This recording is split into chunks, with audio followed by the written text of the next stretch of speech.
Good evening, everyone. I hope you're all enjoying yourself. I apologize for being so late, but I got absolutely caught up in a whole bunch of stuff.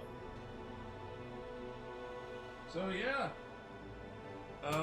we were rushing to finish off a bunch of testing at work today. So I just got off work. So I've been sitting at work for what 10 hours now. Yeah, I've been sitting at work for 10 hours. And now I get to sit at a computer for another 2.5 to 3. Of course, that means I haven't eaten anything all day because we've been so rushed. So I've done something I promised myself I wouldn't do ever again. Well, not ever again, but I promised myself I wouldn't do it on a whim. And I actually ordered Panago pizza. So I do have a pizza coming. And, so yeah. It's going to be interesting tonight. All right. Well, let's get right back into it. Actually, a good way to start the stream is apparently, and thank you to the person who told me about this, I missed something. Ugh, get a load of this. My eyes hurt just looking at all the... Marble and gold. I missed something. Actually, something quite important. I don't know if you remember, yesterday I was on a ship where there was a whole bunch of mutants that were basically vomiting all over me and my characters. Apparently, I missed something while I was on that ship. Crimson is a good color for battle attire. Enemies...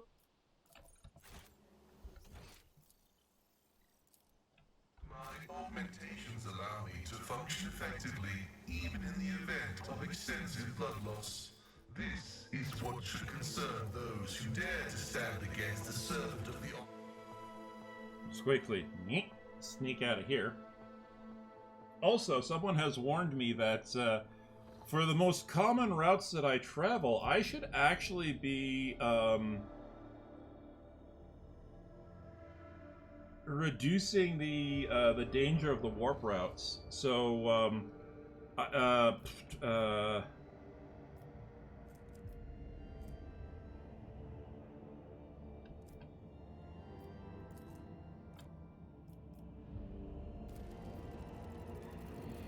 So like this main corridor up here, I should keep that safe. All the other ones I should be fine not to do. But first, warp travel. Yeah, sensors detected. Yeah, try to avoid a collision.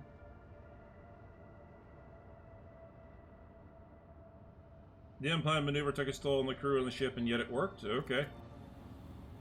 Well, that was disappointing. But you see, it's stuff like that that I gotta be careful of.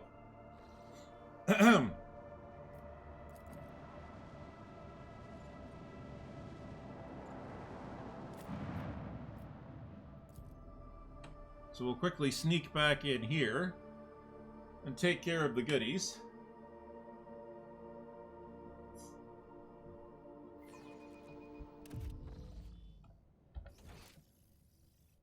Ah!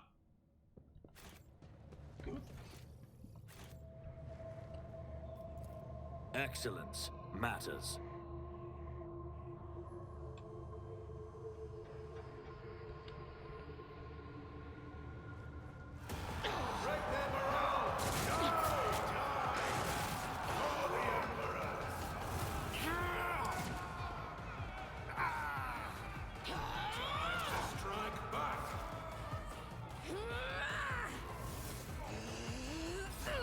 Do I get to participate in this? Oh, it's a navigator. Okay, that's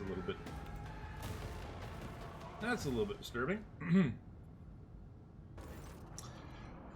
The leader of the ravaged ship's crew wipes the sweat from his brow, an emotion characteristic of navigators, not with his whole hand, but 2 fingers moving from left to right and back so as to not touch his third eye by accident. This movement is the only sign of fatigue he allows himself. His posture is immaculate, his shoulders wide, eyes front, as if he did not just emerge from a grueling battle and is simply greeting you on the bridge on an uneventful day. My greetings, your lordship. There's no need for introductions. I know the heirs of the Von Valencius line by sight. I am Han of House Cassini.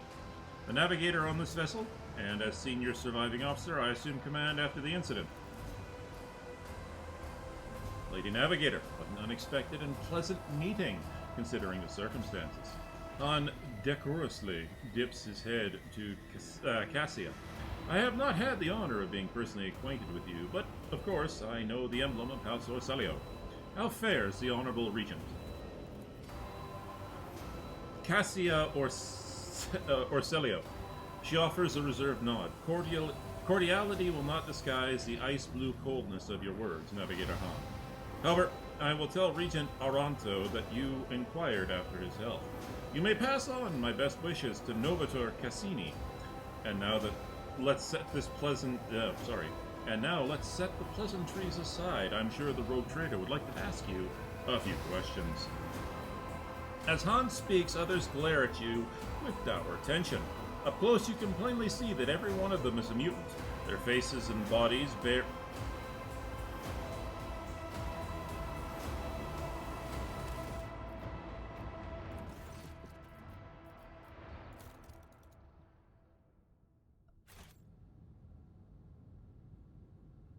Okay, that was just weird, but whatever. Their faces and bodies bear the mark of incredibly grotesque deformities, the same as the madmen who attacked you. However, Han's associates seem perfectly clear-eyed, showing no signs of madness. What happened to the ship and the crew, Han?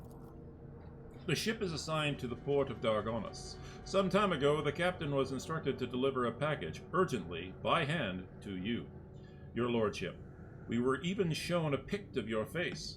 The navigator's voice seems calm, yet there is tension in his eyes, which are trained on you. The disaster struck during... One second. I've been staring at a screen for far too long today. My vision is going kind of blurry. The disaster struck during the warp zone. I will never know all the details, as I was preoccupied with my primary duties, steering the ship through hell. But for some reason, the captain decided to open the package. That, as you may have noticed, had a most destructive impact on the crew. Han frowns. The package contained a chaos artifact, a chaos bomb, if you will. The moment it was removed from its protective cocoon, the crew began to lose their minds and mutate. The first to be afflicted was the captain, obviously he was the one who opened it, and the senior officers.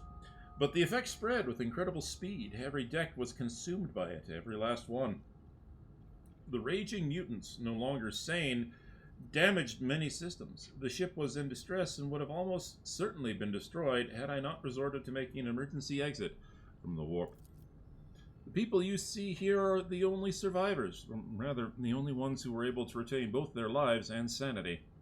I gathered everyone I could, isolated the source of the danger, and sent out a distress signal. We were adrift, waiting for help to come and fighting off mad crew members. Then you arrived. So the Chaos Bomb package was meant for me. Who was the sender? Very good question. As far as I'm aware, the order... Oh. The order came from Kunrad Voigtveer, the Master of Whispers in the Rogue Trader's retinue. It is likely that he arranged the delivery, either personally or through intermediaries. I see. Abelard's face turns a deep puce. Abelard's face turns a deep puce. That blasted traitor beat us to Dargonus, and now is free to act with impunity. It would not surprise me to find out that this was the work of sorcery. How else could he have reached the world in such a short time? Han pauses, then adds bluntly, almost brazenly, "Your reaction suggests that you were not expecting a package of this sort. That is good to know.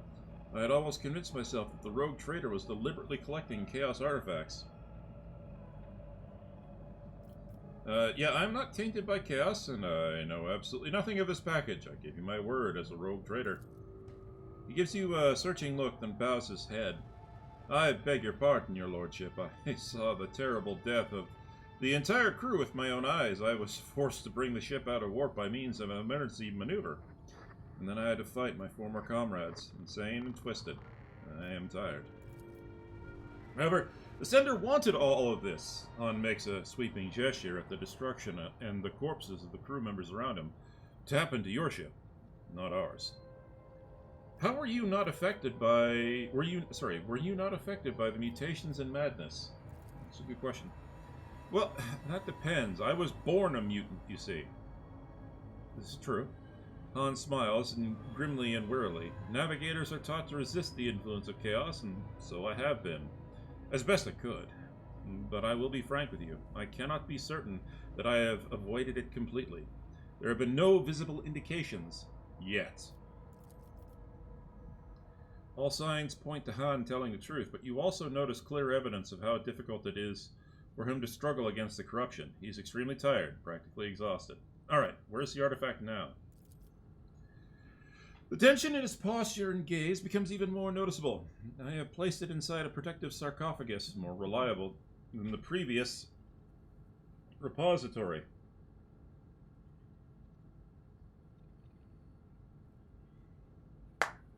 Unfortunately, an artifact as powerful as this one could not be destroyed under these circumstances. Or rather, I had no assurances that it would not disintegrate every one of us and scatter us across several light hours of neighboring space. But once we are off the ship, I will absolutely find a way to destroy the vile thing. Well, you know, it's a good coincidence that you mentioned that, because I just happen to have a member of the Ordo Janus on board. I'm pretty sure a member of the Inquisition. The Inquisition, sorry, would be more than capable of destroying such an artifact. So I think I will try. Trust me, I will take the sarcophagus that holds the artifact and deliver it to those who can destroy it safely. Oh yeah. Han gives you a scrutinizing look, then nods. I will have to take you at your word, as I have no other choice. But what will become of me and the remaining crew?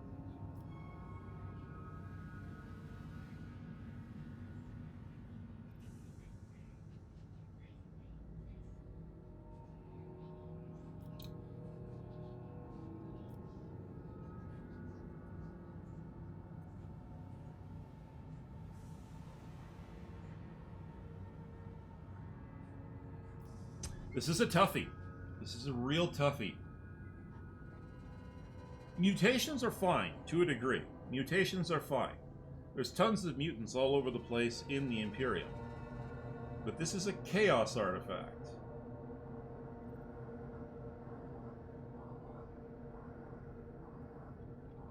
I'm gonna risk it. Han salutes you. Oh, thank you. Han salutes you before adding, Lord Captain. Alright.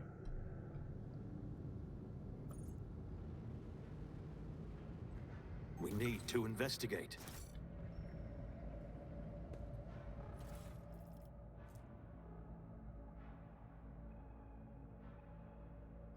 Interesting. That is actually quite good. I'll lay claim to the stars. I'm restless. Ah! Argenta! No!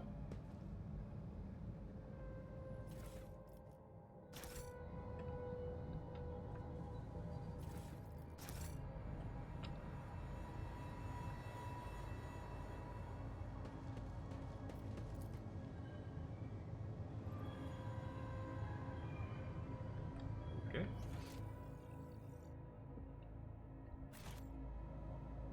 Well, that was interesting. I'm glad someone warned me about that, otherwise I would have missed it. And I picked up a new crew member, which is always good.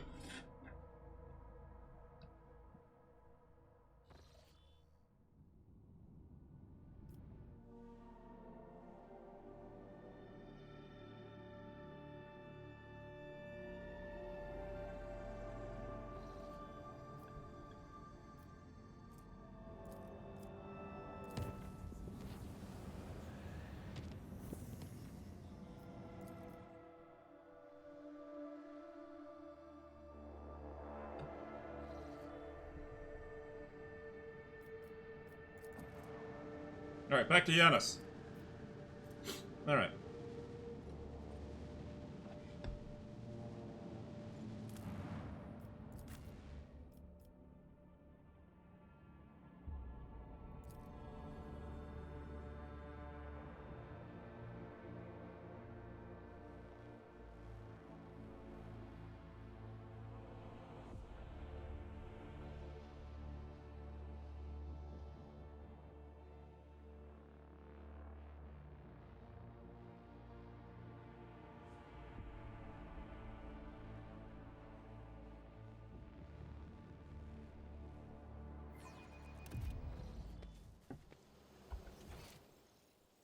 and back to the palace.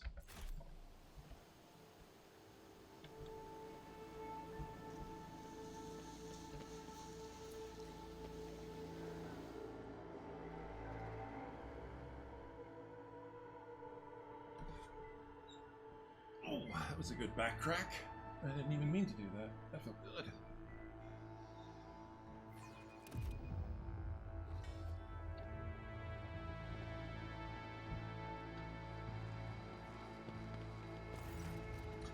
The door guard bows obsequiously.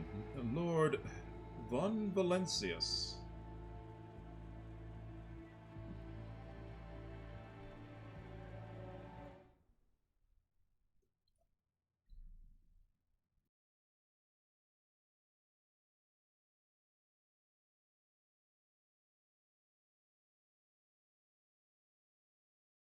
I am so very sorry, everybody. I did not expect that to take that long. All right. It involved hiking up 14 flights of stairs, and wow. Okay, let's get back to it. The door guard bows obsequiously. Lord von Valencius, we are most delighted to welcome you as our guest. Would your lordship prefer to speak to the governor alone or with your entourage? Well, obviously alone. Wait, did I already speak to her?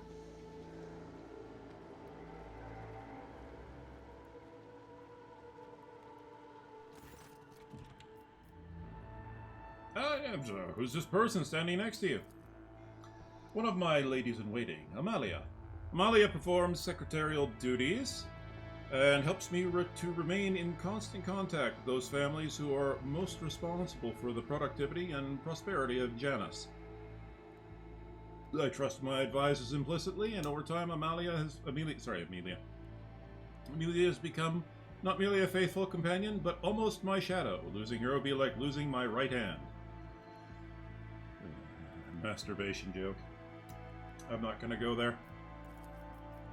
Amelia drops into a low curtsy. To bathe in the light of your greatness is a true honor, Rogue Trader. Now I must take my leave. Excellent. Okay. I remember what we were doing. We were going to go talk to the elf.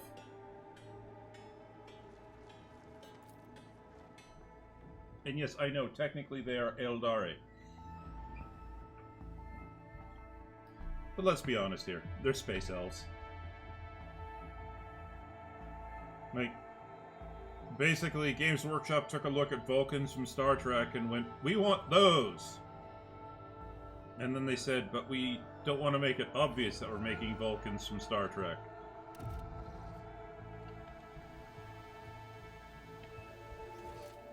Anyway. Oh, hang on. Yeah, I remember. Okay, so there is a gentleman here I need to speak to. Draped in a red cloak, the Magos' body barely looks human. Wires, tubes, and metal manipulators turn him into a whimsical machine, while implants hide his face behind a sinister mask. The tech priest intermediately dictates something in Tequilingua to the servo skull floating next to him. But at your approach, he falls silent and offers a reserved bow. Sorry. Greetings, your lordship. Lexamechanic Vinz... Why? Games Workshop. Why? Lexamechanic Vinzelex. How may I serve you? Pascal and the Lexamechanic exchange trills of binary greetings, a series of sounds issued by Vinzelex. Sounds much longer and more differential than those. I don't know how you could figure that out, but whatever. What do you do here on Janus? The tech priest's mechanical voice comes from the speaker on his neck. By the order of the Adeptus Mechanicus, I have been entrusted with the management of the Adeptus Administratum. In order to catalog agronomic data and analyze information about the planet during the process of subjugating it to the will of the Imperium. Be blessed, tech brother. Your diligence and the diligence of those like you turns anarchy into order and bestows classification to knowledge. One of Pascal's mechadendrites lightly touches the Lexomechanic's body. The tech priest bows respectfully in return, clearly a little startled. Fair enough. Tell me about Janus. Initializing report. The planet's soil possesses a unique composition suitable for the re-engineering of the planet and the mass production of foodstuffs. Significant cultivation of the Eastern Hemisphere with the aim of improving production processes and logistics operations. Traces of xeno activity that do not pose an immediate threat to ongoing... Traces of xeno activity that do not pose an... One more time with less derp. Traces of xeno activity that do not pose an immediate threat to ongoing operations. Undesirable pathologies of flora and fauna have been noted, which may pose a threat in the short term. What pathologies in the flora and fauna? Genetic and chemical pathologies, your lordship. Harmless species mutate and become aggressive, while the plants change their chemical composition and become poisonous. This is happening more and more often, and if no action is taken, the ecosystem of this world will be irreparably disrupted. The changes may be artificial. Has the possibility been considered that someone is manipulating the ecosystem to reduce our living space? Not at all, Venerable Magos. Our tech comrades from the Magos Biolotus are humble workers, not warriors. They could not have come up with a thought of such a militant nature. The mind must be open to all forms of knowledge. I order you to commence a check in the event that your account of the indolence of their minds is confirmed. The mind must be open to all forms of knowledge. I order you to commence a check. In the event that your account of the indolence of their mind is confirmed, I will position for the appropriate penance. How is the governor dealing with undesirable pathologies? I have analyzed the genomes of the affected species, and I am currently developing suppressor genes to make the planet's organisms resistant to pathology, but so far I have not been able to solve the problem. Further exploration of the planet would perhaps speed up these processes, but the administrative apparatus has imposed a ban on expeditions that are not directly aimed at improving production. Alright then. Traces of xeno activity. According to data obtained during the initial survey, ruined structures of non-human origin were noted in different sectors of the planet, but I did not have the administrative capacity to study them in more detail. For now, I must defer to the quest for knowledge. I must defer the quest for knowledge. The Lexomechanic speaks the last words with distinct envy, his eyes fixed on Megas Hahnemann. Alright, let's talk about something else. How many Adeptus Mechanicus, or how many servants of the Adeptus Mechanicus are there on the planet? According to the data stored in my cogitator, all infrastructure nodes for food harvesting and processing have their own contingent of technomaps. The total number amounts to 253. Correction, based on the latest data, the 200... Okay. How are things with you and your fellows? The current situation on the planet is assessed as stable. The progress of the prospects is assessed as encouraging. We will speak later. Alright, as you wish. Excellent.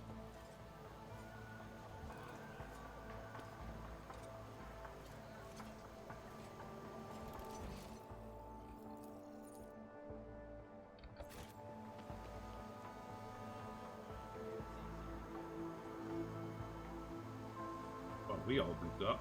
A new challenge for me.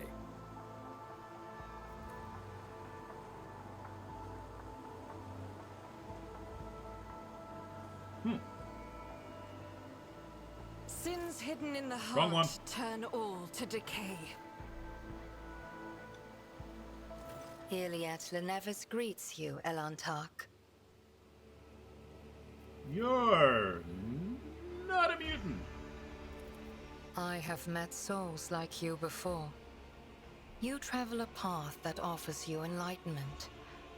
A rare gift among your limited kind. Thank you. My soul is nothing kin to yours. Your kind call us Xenos, as if we are all as one. I came here to protect the Lilithon by assisting the governor against her enemies. Will you hear me, or be blinded to sense by your precepts? Well, good manners cost nothing. And if she's fighting against the rebels, well, okay, let's be 100%. I know exactly what's going to happen. I also know I need a sniper in my group, so Erlet, yeah, I gotta do everything I can to get you here. To be honest, the only part of I understood was that you have no desire to fight. I'm totally on board with that. I have banished the shadow of doubt from your thoughts regarding my nature. Now you will answer my question. Why have you sought me out? Why are you helping the governor? This world is in distress. I wish to protect it from unnecessary suffering. So you become the governor's mysterious helper? I am Elantark. My hand parried the death promised to the ruler of these people, and I aided you in battle against the Lost Ones. Alright, what do you know about the rank-and-file rebels? Only that they threaten the established order. There is much risk to this world should the ruler die. I see. Erlet's face is unreadable, but you detect a strange tension in her voice, as though she's choosing her words carefully. Ah, she's one of those elves. From a certain point of view. Do you know who's up? Do you know who is behind the uprisings on the planet? There is a malevolence here that drives your kin down the path of violence.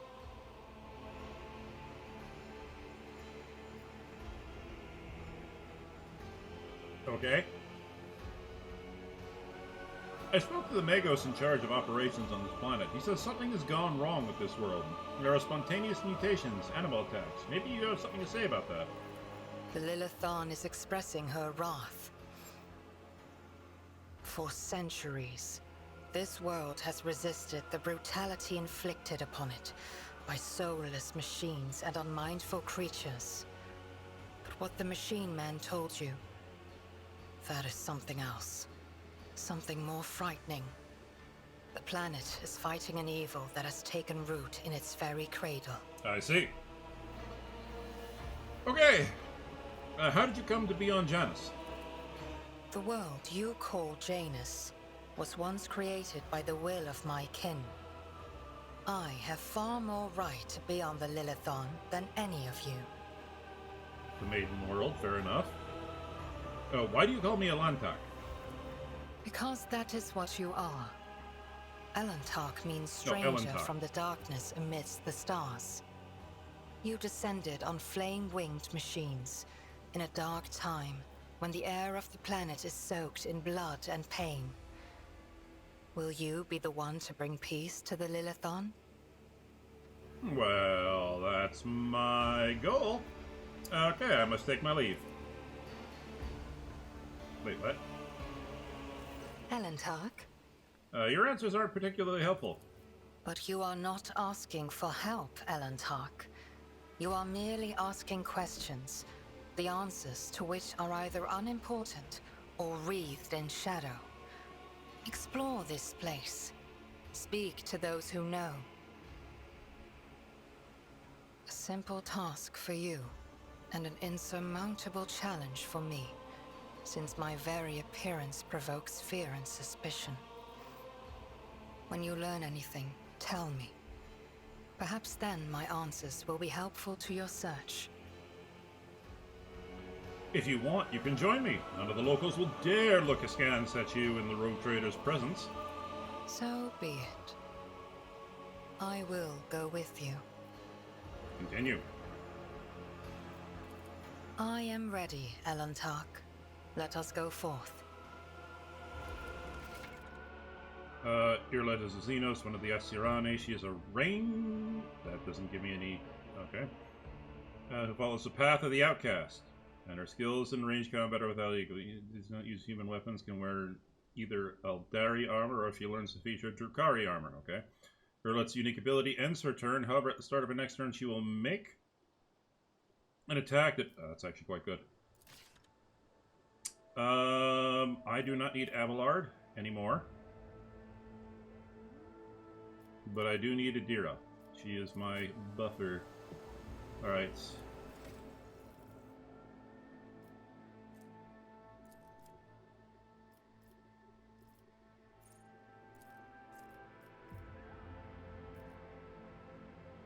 1 second. I gotta look at the build guide.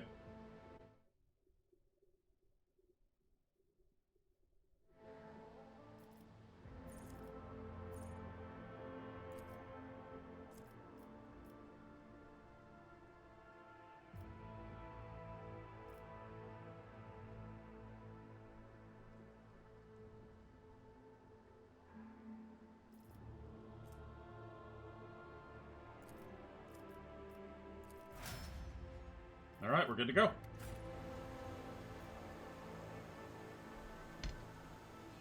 Okay.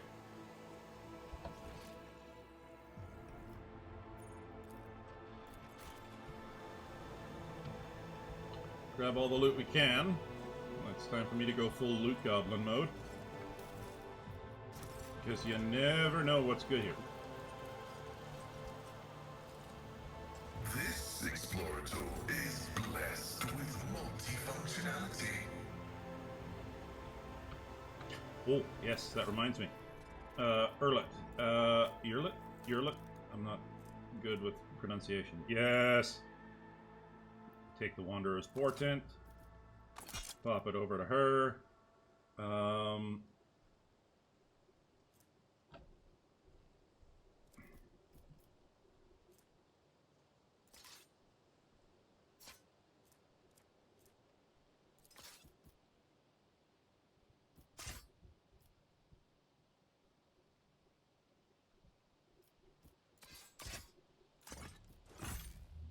I don't know. Just give her both. I don't have anything else I can give her at this point.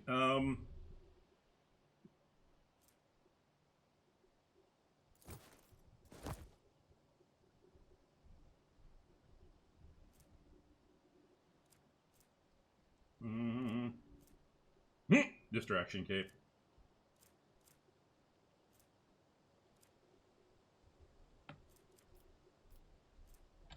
Okay.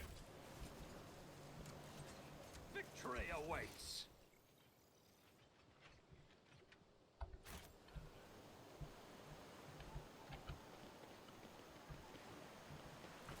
Goods.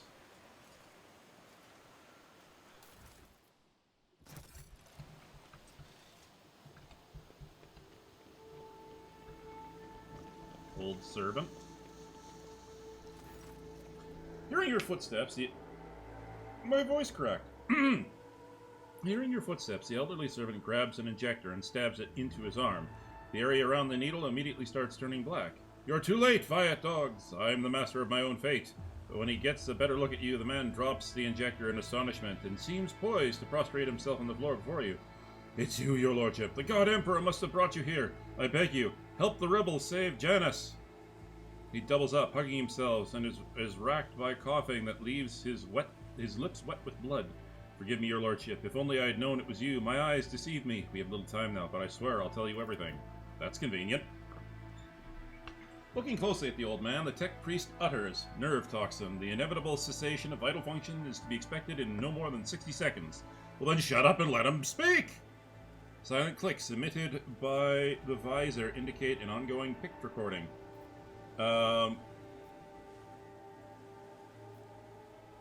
Say whatever it is you have to say and be quick about it. Exactly. In the name of the Golden Throne, your lordship, show mercy on the humble workers, the salt of Janus, save them. Vicentia Viat, the untouchable governor and leader of the nobility, is creating something monstrous behind closed doors. She uses the Imperium's interest as a smokescreen and purports to be a scholar, but her actions are poisoning our planet. Did you know that the settlements that fail to pay their tithes on time have been allowed to pay with people instead? They even deliver them to order. Sometimes old folks, sometimes children. He lowers his voice to a whisper and then leans towards you. I've seen those people. I've seen them being delivered to the estate, and then they're never seen again or heard from again. They go into the secret rooms and don't come out again, your lordship. Ever. Fresh meat to entertain the nobility? Some things never change, whether you're on my planet or anywhere in the righteous Imperium. Peasants who were taken to Urak 5 to serve the House Orsilio were never seen or heard from again either. They became loyal servants and toiled for the good of a great dynasty. Why should they ever return to the filthy, squalid abodes? The old servant lets out a moan. The dark stain on his arm seems to creep through his veins until his arms and neck are a latticework of black. Servant's breath quickens and becomes irregular.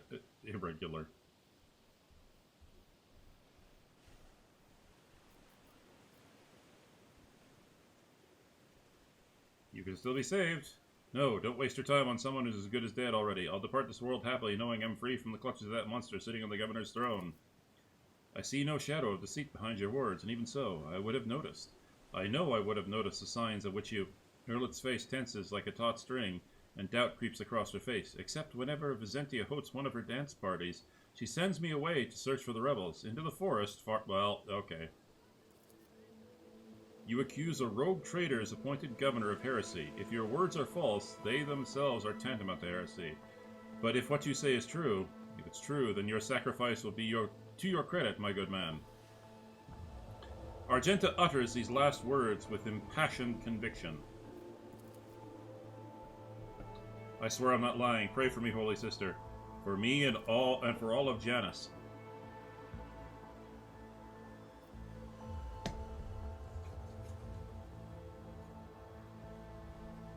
What secret rooms?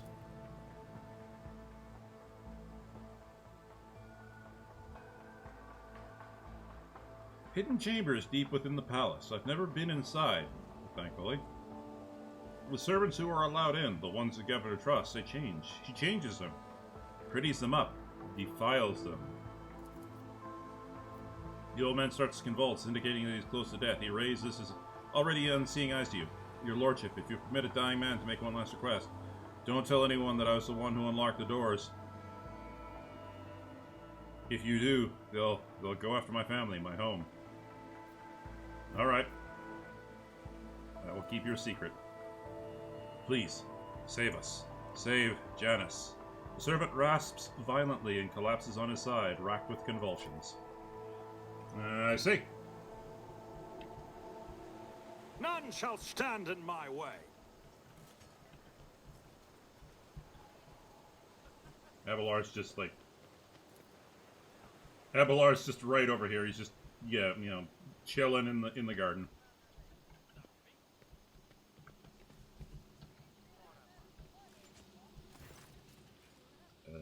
Okay. A hulking man dressed in a uniform, marking him as an officer of the gubernatorial wardens, is closely monitoring his subordinates as they surround the building. Sensing your approach, he whips around, his face going pale, and he offers a low bow. Your lordship, please do not stray too close to the building. One of the terrorists from today's attack has holed himself up in there. He could be dangerous. Okay, what's going on here?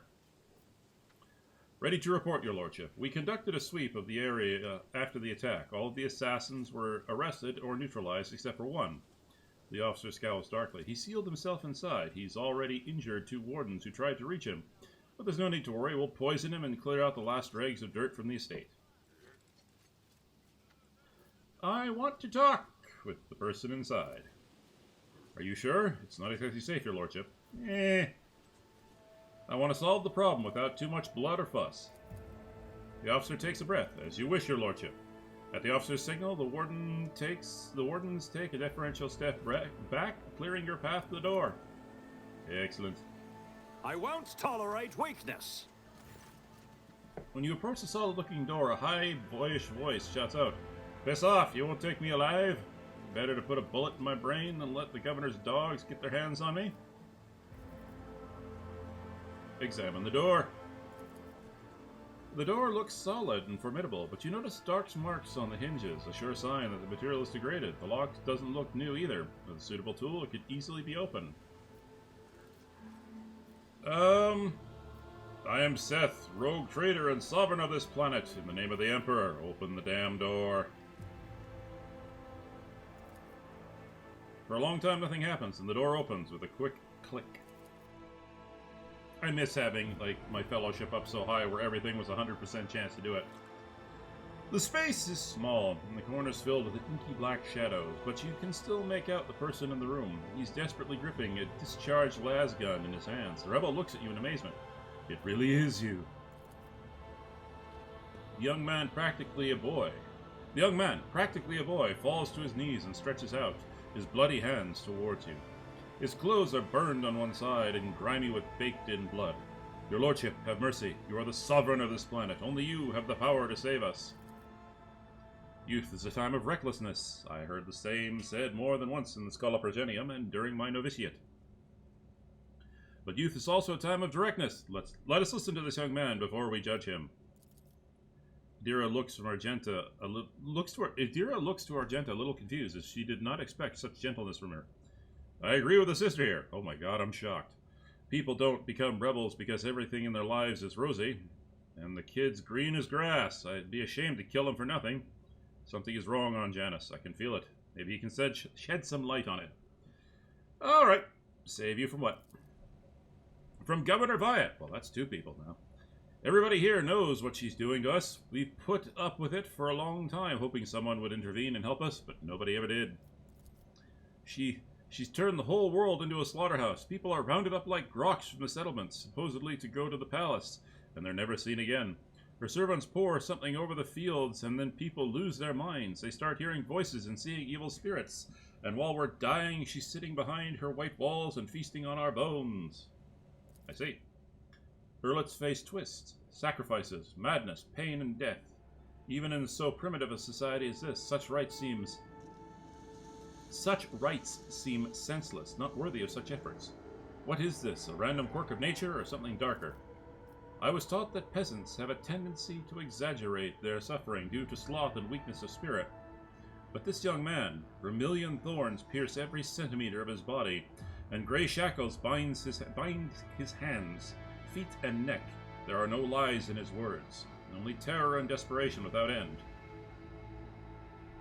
Alright. You're telling me people are seeing evil spirits? Yes. Others are going feral and attacking their loved ones, and then there's... The boy lowers his voice. People say that in some settlements, they've stopped upholding the law altogether. Imperial law, and the law of basic human decency. People are turning into animals. Okay, who's behind the rebels? He swallows nervously and looks at you with fear. Your lordship, I beg you, don't ask me that. I can't sell it to my brethren. It's over for me, but the others, I won't betray them. Well, that's... Okay. There will be no end to the war on this planet until I get a handle on the situation, but to do that, I need to meet with your leader. Yeah. The boy hesitates for a few seconds, and then drops his head limply. As long as you keep your word. I've never been in their camp, none of us have. Only the chief saw one person from the base. He came a few times, bringing weapons and orders. He said he represented a greater force than we can imagine, and he said that the governor's dogs will pay for their reprisals in the settlements. But that's not where they're hidden. They keep a distance from the ordinary folk. We have it all worked out, so if anyone gets caught, the others aren't caught with them. But I swiped the chief's Vox. I thought, after I killed the governor, I could use the message coordinates to find the base and hide out there. The boy retrieves the Vox from his pocket and holds it out to you with a shaking hand. That's everything I know, your lordship. Alright, get up and come with me. I give you my word as rogue trader, you will live. Yeah, exactly. This man has balls. Put him on the crew. The rebel looks at you in bewilderment and then bows before you. When he speaks, his voice trembles. Your lordship! Thank you. Thank you for this kindness. I never thought I'd survive this. Security officer. The officer of the wardens casts a disdainful look over the rebel before turning his gaze on you. Your lordship, I honor your bravery. Please, allow me to get rid of this rat for you. This man... Dogmatic. This man is now under my protection. No, wait, hang on.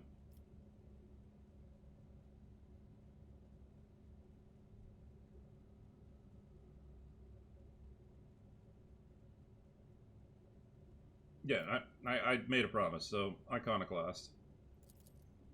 A dumbfounded expression appears on the officer's face. With the deepest respect, your lordship.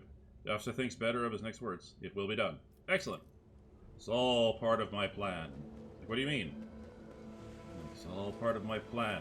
Don't worry. I have a reason for doing this. You'll see. What is that? Oh, just wait and see. You'll be surprised. Come back later. Do you really have a plan, Lord Captain? No, I just wanted to screw with him. He was annoying me. Alright, did I get anything good from that?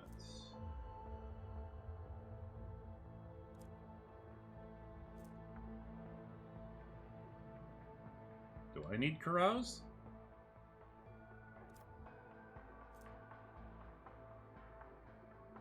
Yeah, apparently I do. Okay, well.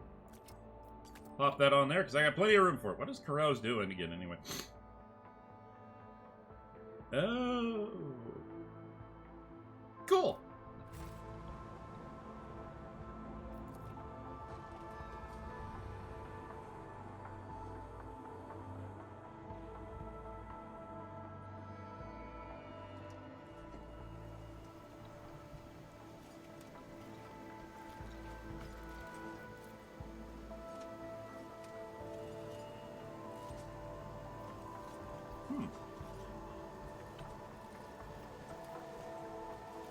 Done.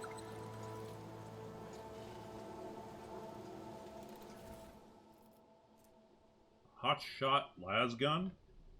Alright. 40% armor penetration. It's got some nice dodge reduction on it. Oh, let's take a look.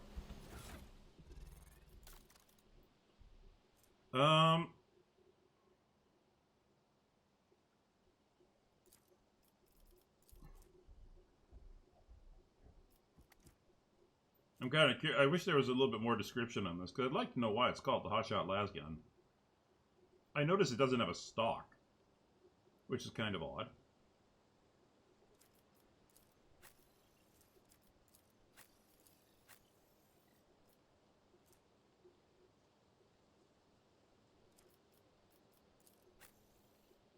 I mean, nobody here actually uses the las gun, but okay.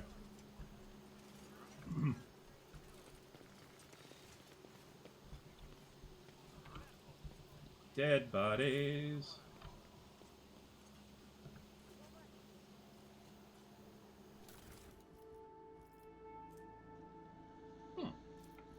Dried berries.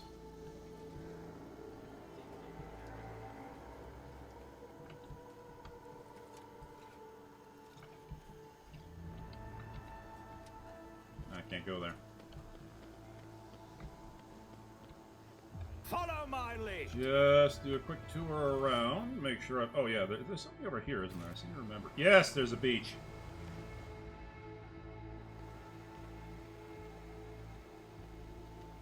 Eh? Look, we can get under the water. Could we perhaps take a brief detour for a closer look? I mean, sure.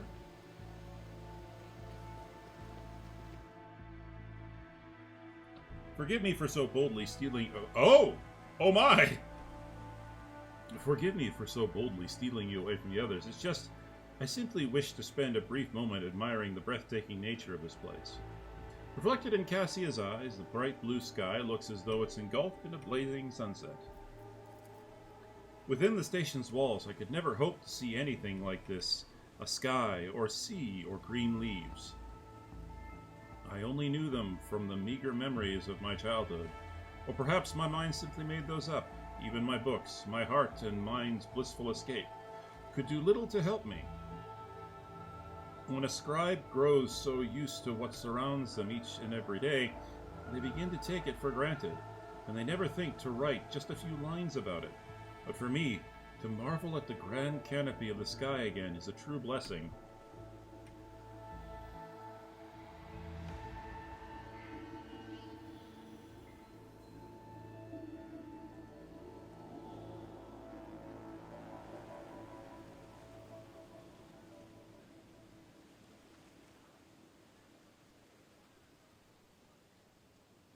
Okay, this is, I'm on the, okay.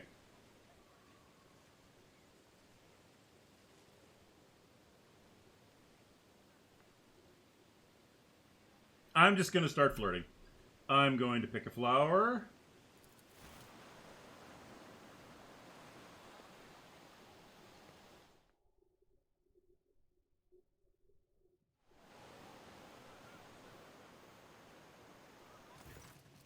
Cassia gingerly accepts a flower from your hand. Its petals are like velvet, and the fragrance, it's both sweet and spicy. A fascinating specimen of the local plant life. I do not remember seeing it in the great concordance of flora and verdure within the Coronis expanse, recorded by Magus Biologus. Clarissa Cassia stops herself sheepishly, although I suppose I simply ought to thank you for it. This flower is beautiful indeed. In that case, I imagine you have never set foot in sea waters before. Would you like to try? Step into the sea? Me? Cassia glances uncertainly at the playful foam licking the sandy shore. Offer your hand. There's nothing to fear. We shall just let our feet soak for a little. Intrigued, Cassia cocks her head to one side. Mischievous dashes of yellow and lilac are fluttering in the wind like bands all around you. I've never seen you exude such colors before. How unexpected. Oh no, she can detect the horning. I'm frightened. Cassia gives a quick nod and warily stretches out her long, narrow hand. It is cold to the touch.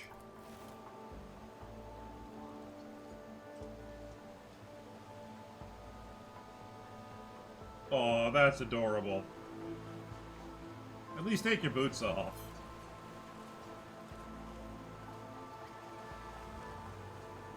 No! She seems to be laughing. I'll take that as a good sign.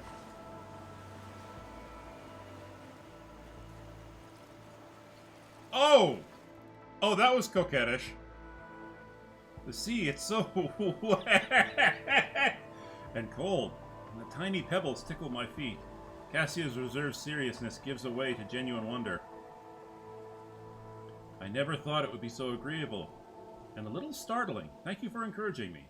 Cassia catches herself, her expression changing into in a flash. She gently frees her hand and awkwardly looks away. I'll just move closer and silently take in the view. Cassia relishes every breath of fresh air, her eyes half closed, listening to the sounds of birds hidden from view by the treetops. When the tips of your fingers lightly touch lightly, Cassia starts, but does not remove her hand. Several minutes pass in timid silence, like mere moments, and eventually she pulls away. This place eases the soul, wouldn't you agree? Yes, as a scuba diver and a man who loves sailing. Yes.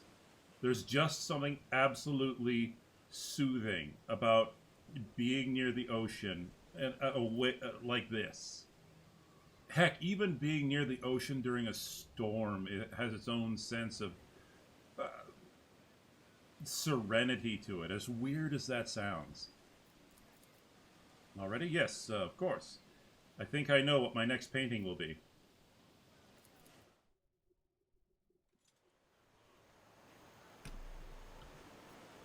O Messiah, grant me the wisdom to perceive.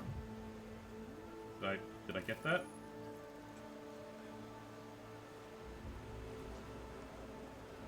Okay. Well, apparently somebody got nibbled on, so maybe standing in the water wasn't the greatest of ideas. Keep a sharp eye.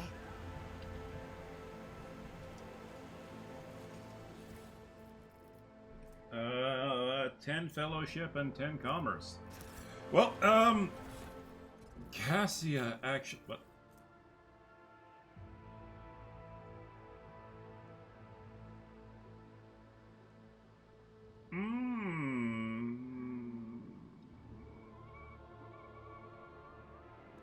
No.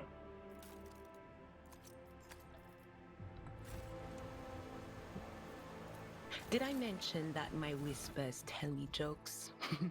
Jokes that once said aloud make your eyes bleed and blood curdle. Talk about black comedy. Okay, that was funny. That was good. That was good. I like that.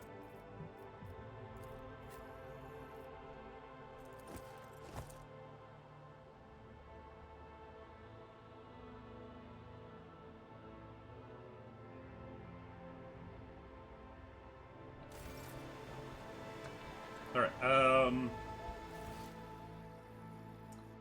there is... Ah, yes, there's a gem... Wait, what?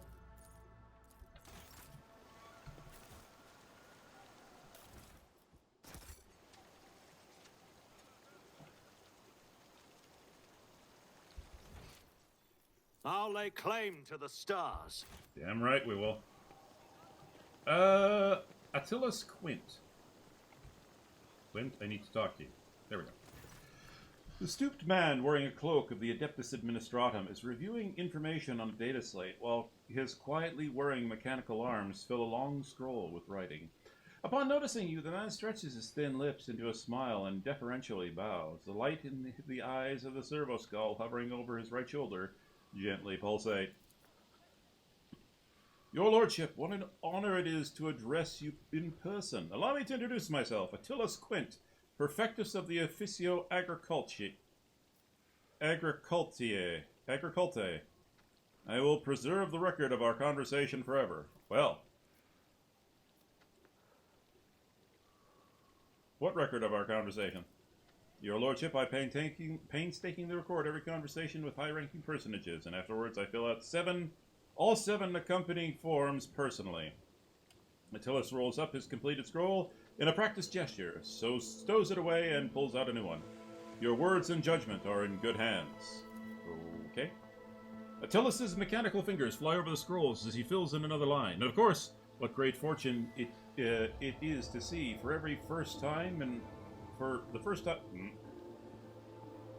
And of course, what great fortune it is to see, for the very first time in all my years of service, an emissary of the novice nobility here on Janus. I humbly welcome the esteemed Cassia Tisphia. Why?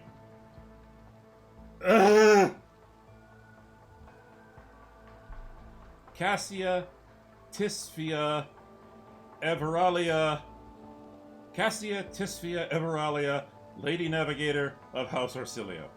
Everything from her condescending gaze and confident bearing to her calm but commanding voice marks Cassia as the heiress of a great bloodline. Awestruck, the secretary writes down each letter of her name with particular fastidiousness. Well, laudable foresight. I thank you. Moments such as the appearance of a rogue trader must be preserved for posterity. I was trying to think of a joke, of how to make a joke about posteriors, but no. I'll give it up.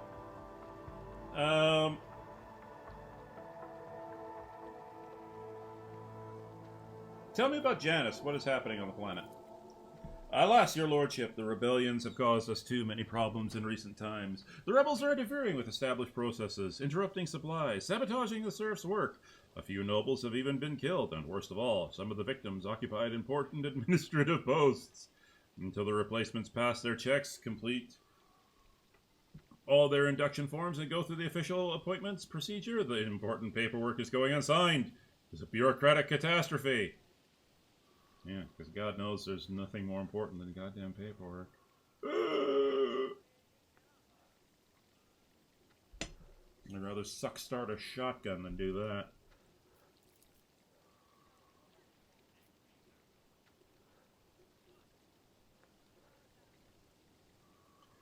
If things continue in this vein, I dare not even imagine what it could lead to. There are worlds that are ravaged by war for generations. Generations, your lordship. Like that deranged planet by the... Ooh?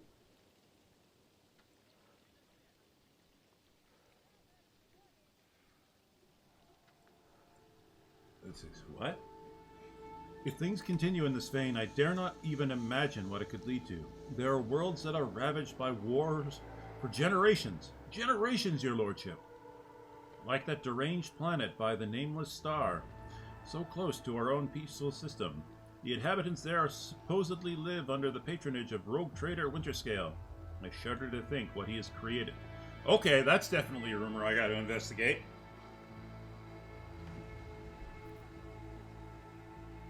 I want to know the details. Where have the rebels struck and how?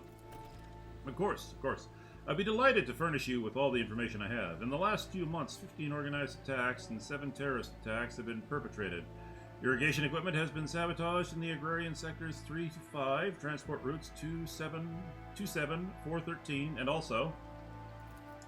I suppose I will not tell you this will not tell you much. Please. With a fussy gesture, he presses several buttons on his data slate screen, and a 3-dimensional map with coordinates of the attacks appear on your cogitator.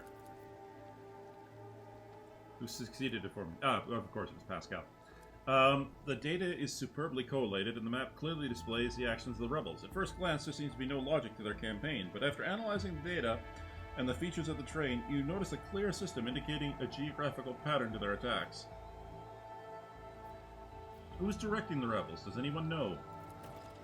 The rebels are well armed and well trained. Once more, the governor's advisors are inclined to think that the instigators of the rebellion are very familiar with the planet's terrain and climate. My ordnance are going through registration records day and night looking for individuals who have completed military training, but so far we have been unable to identify the scoundrel. Okay, what are you doing to combat the rebels?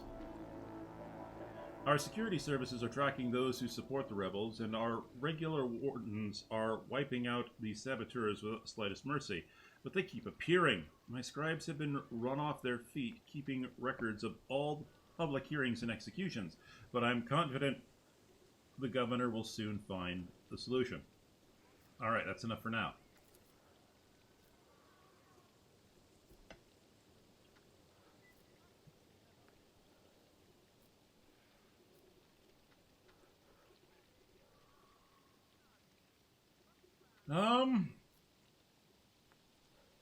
What do you know about the attack upon the estate?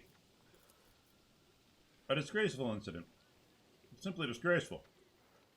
I cannot believe these scoundrels would dare to come so close, and to drag the nobility into this as well. If they penetrated the estate, that means they have help from some worthless servants or other. Security is currently questioning the survivors, but the culprit has not been found. Alright. I must take my leave. I really don't see the need to ask more questions. Plus, you guys are probably sick and tired of me talking all this much. Okay. What else do I need? World Shapers.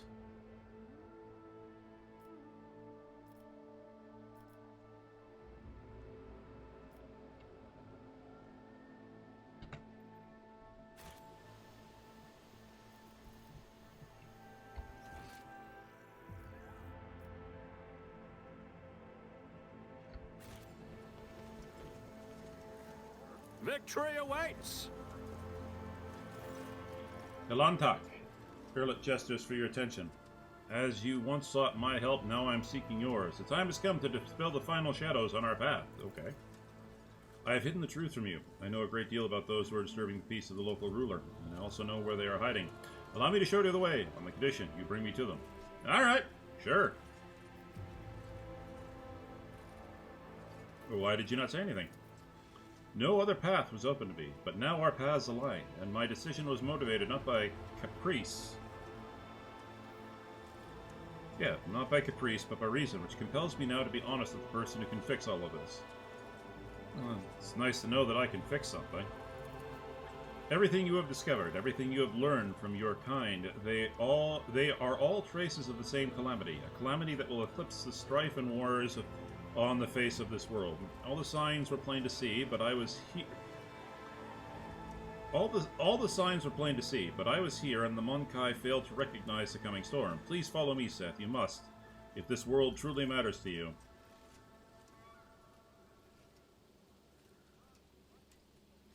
All right, I believe you. Lead on. Thank you, Alanta. You truly must have been brought here by Providence, for no. It was your will alone that brought you here, which has been a blessing for the Lilithon. Let's go, Elantak. I pray to the gods we are not too late. Fair enough.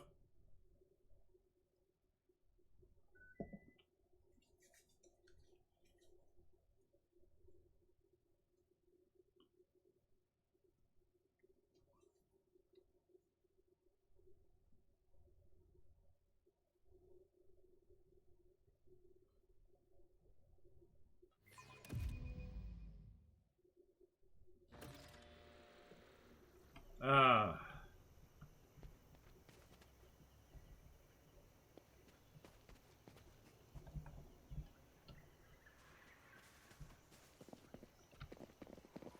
I considered these forests my home for a time, but I still feel myself a stranger here. Well, that's never good.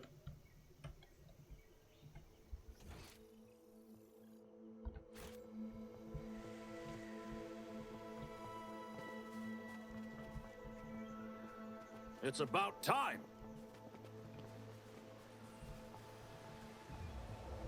Okay.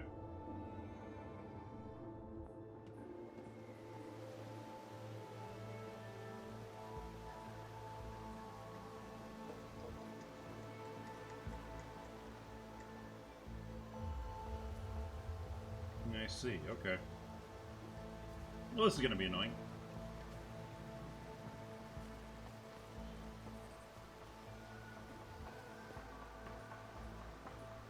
Take a knee and bow before me. Are you ready to die?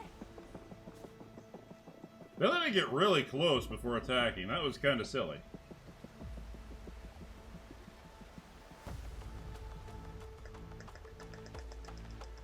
Hold on, brothers! I'll call for backup!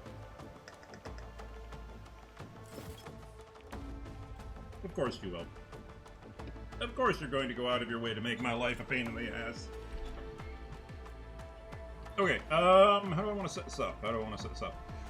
Well, obviously, put my best foot forward. Seth, get out in front. Pascal. I'm gonna stick you here for now. Argenta, I want you up in front with your big gun and big shooties. Cassia, there really isn't a good place to... Oh shoot, I didn't notice that. Okay, I can get flanked on that side. Well, it's a good thing I have Pascal back there. At least he can step up and hit things if he needs to.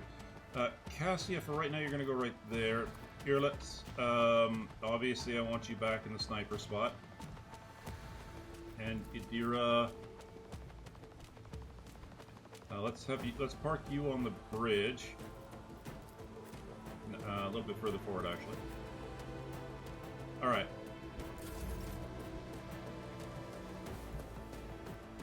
Me? If you insist, Lord Captain. I'm not accustomed to being ordered around.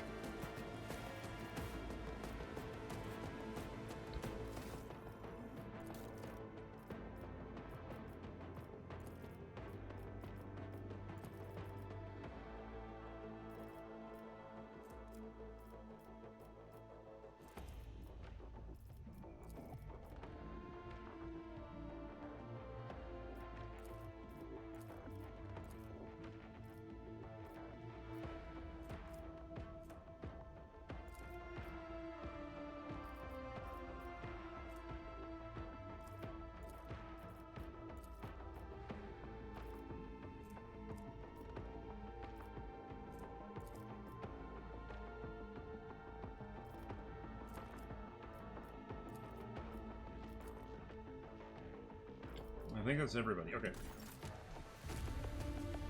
A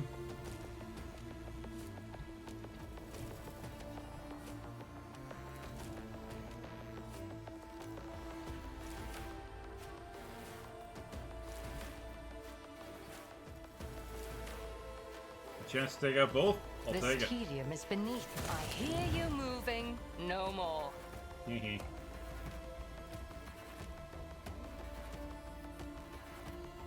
Actually, that's, what's her lethality at right now? Oh, she doesn't have, okay. If it serves your cause. Excellent. Hit him with the dot, please. Cassie, Me? let's set up a front If line you there. insist, Lord Captain. Let's set up a back one. I am a Yeah, right navigator, there. not a servitor. And, Me? If you insist, Lord Captain. damn it, no, I got him. I got Seth, that's good. Okay, who else?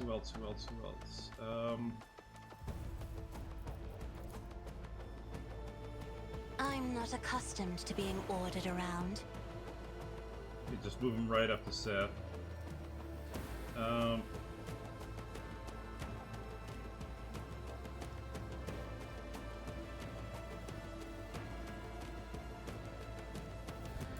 Hold on!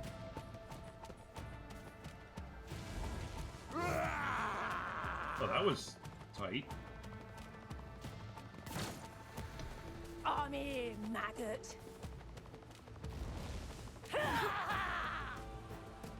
Scared yet? Nothing.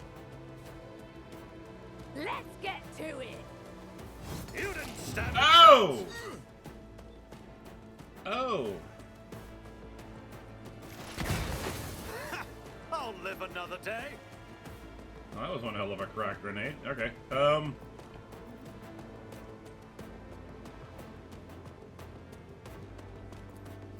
Will do.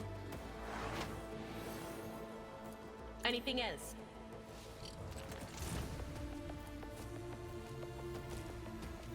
Was that you? Or...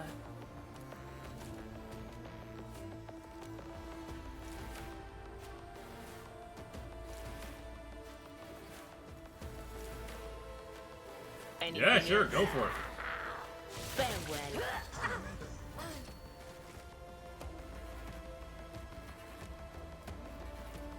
But of course. Anything else?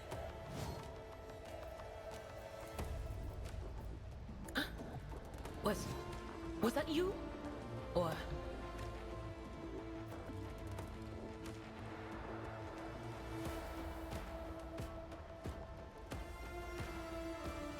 Go for it. Oh, yeah. The whispers must be appeased.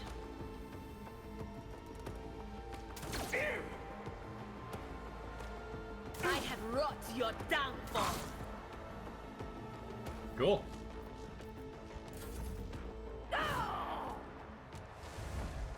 My faith shields me.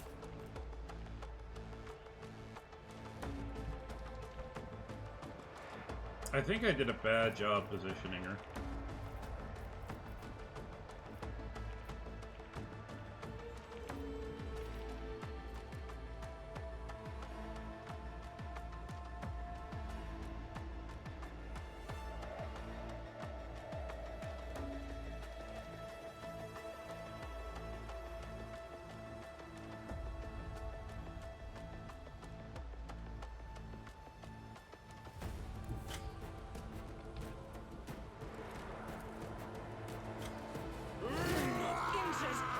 I'm enraged.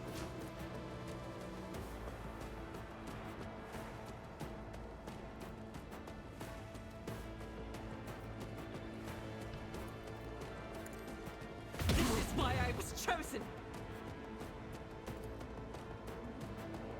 That is not the Emperor's will. Each strike is a prayer. I'll do it.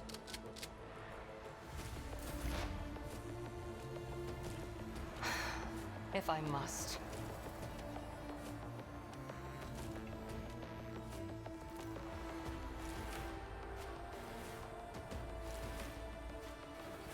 If it serves your cause. Let's make it quick. Alright, let's see what that does. Reading damage to bulk. Let's get to it.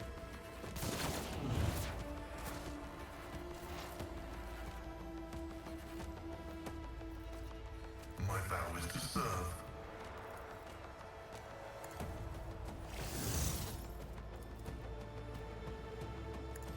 Vital functions successfully terminated. I will take what I can get.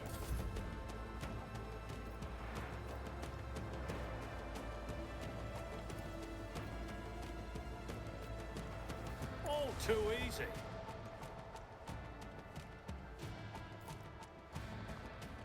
Nothing I can't do.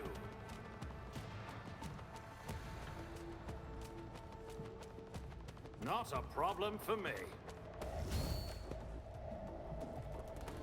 Already done.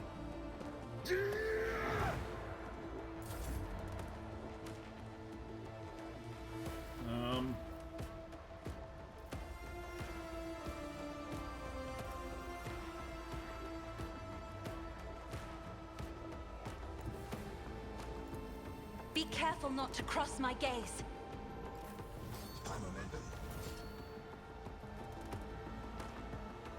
faith without deeds. Excellent.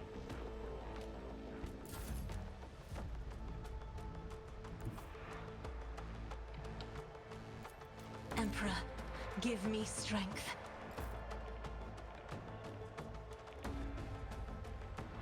Suits my purposes. Nothing of value has been lost. Nothing I can't do. You didn't stand a chance. 118! Good damn, Seth!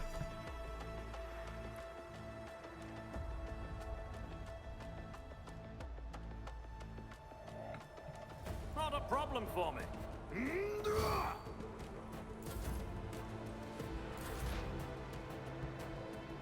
Where's the other guy then? Oh wow, I totally lost sight of that.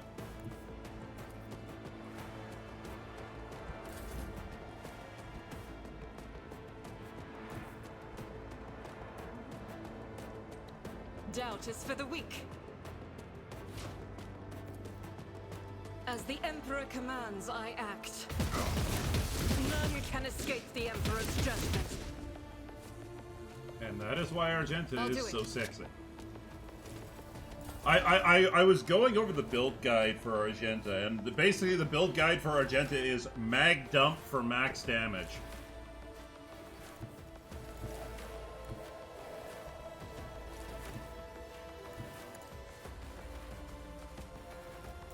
Out of my way! You'll regret this. You suck. Suits my purposes. Nothing of value has been lost.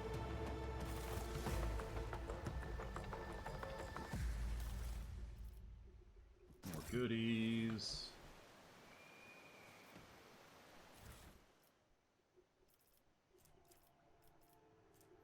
A hunting rifle. That looks pretty cool. It's just too bad I can't use it. Okay.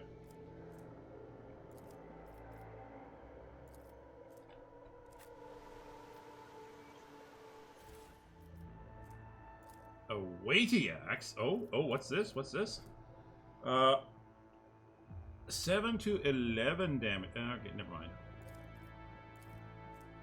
And chainmail. I don't need to. But I will take that crack grenade.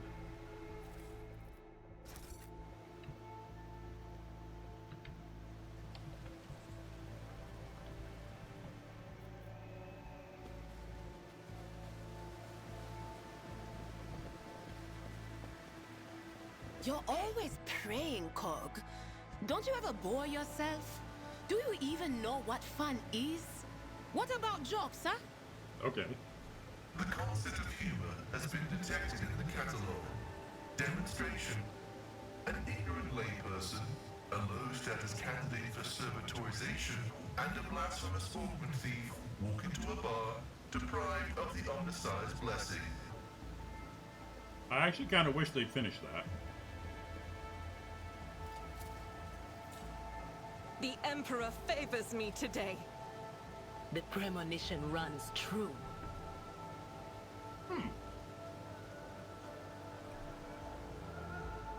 Follow my lead. Acquisition is possible. Well, that screams trap. Never doubt me. I never do.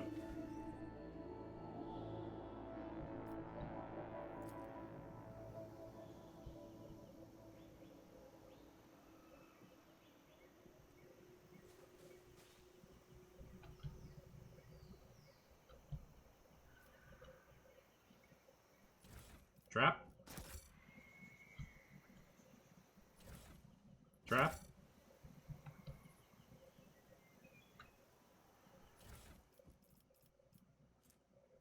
Recoil gloves. Okay, this is interesting. Oh.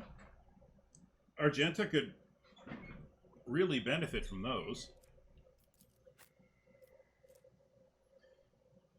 Yeah, definitely. Oh, trap. It's a kitty! lot of kitties. How many foes have you, Elantak?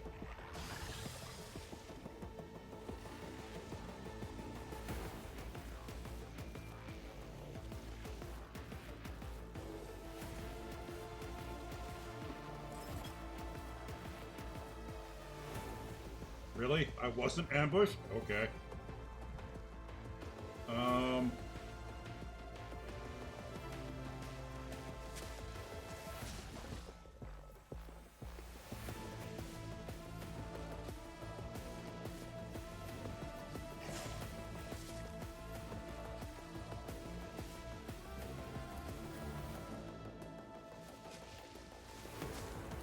I have no idea what I'm doing. I'm just throwing people into place here.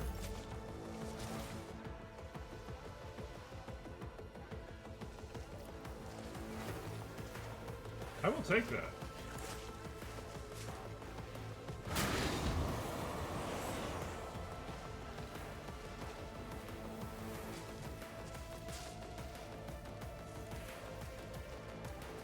Isn't this a job for the serfs? If only that were possible. I am a navigator, not a servitor. Oh, right. It's not an AoE thing. That's okay, though. That's okay.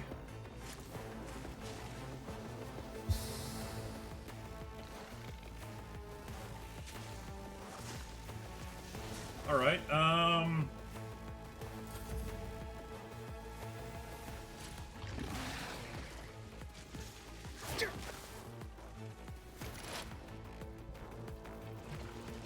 I understand your intent.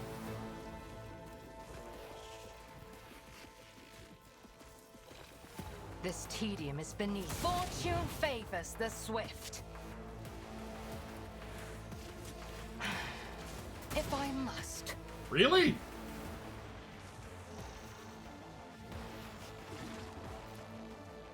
If it serves your cause. I will endure.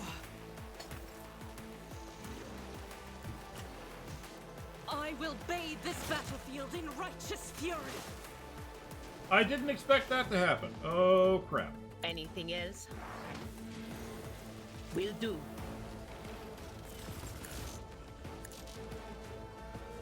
On it.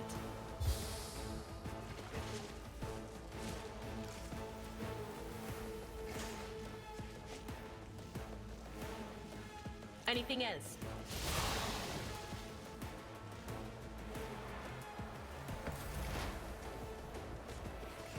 The Omnissiah knows all, comprehends all. The scriptural prognosis is favorable. Good hit.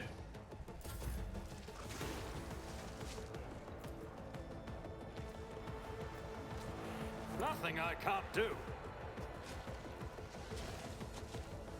Suits my purposes. I'll pass.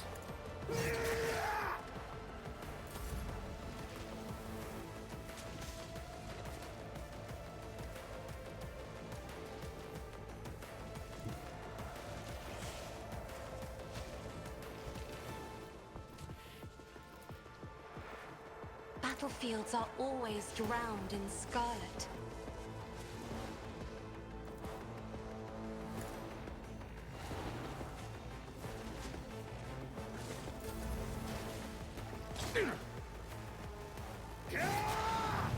Nice. Harry. And return. No weakness is hidden Oh, from my nicely sight. done. I understand your intent. Ancestors, guide me. I am not your I deal death with my hands. Pay with your blood in the name of Kaela Mensha Kane! Kane. If it serves your cause, ancestors, guide me. God, she gets so many attacks. Well, she got so many attacks this round. Yes.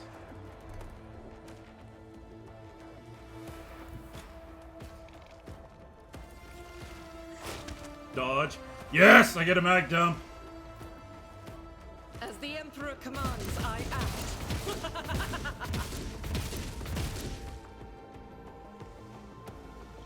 Doubt is for the weak.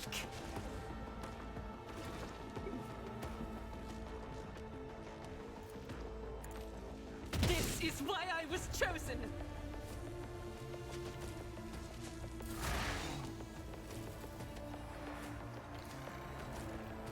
Will do. Not quite what I was hoping for, but I'll take it. Running binary override. And that worked just as well.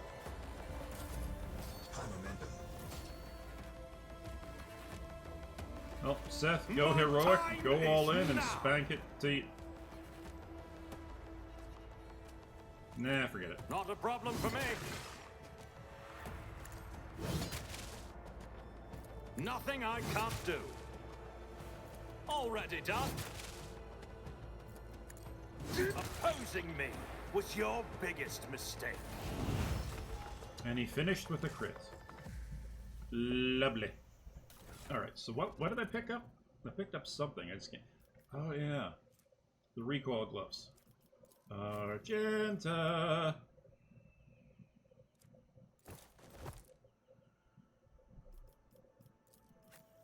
Alright, level up, please. Take a quick peek at that build guide.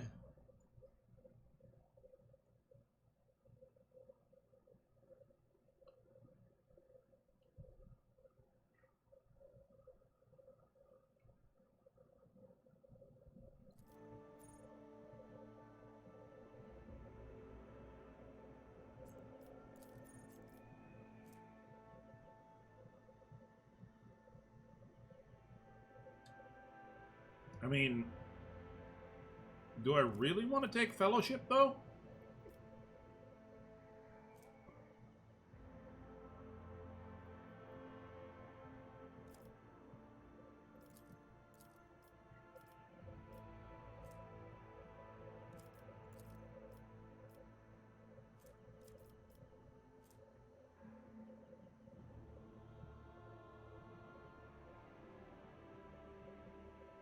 Personally, I kind of feel like I should be taking more toughness.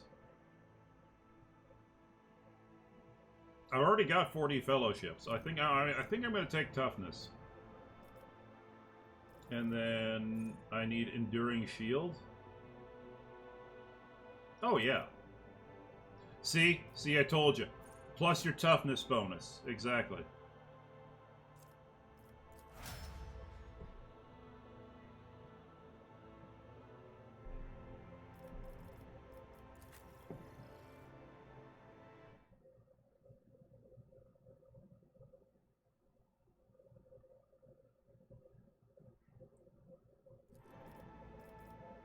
One, two, three, four, five, six. Ballistic skill. And heightened concentration. Nice. Argenta.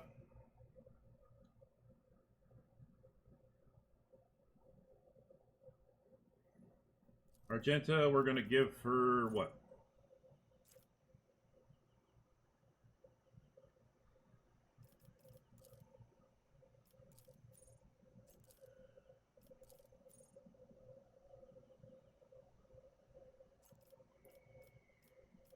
Six.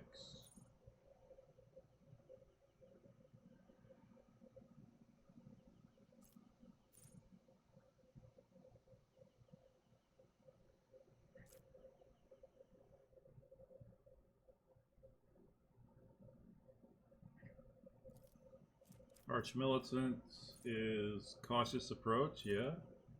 Always ready. Ballistic skill. And then this one is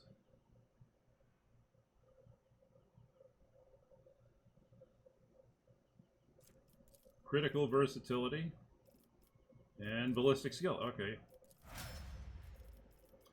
Cassia.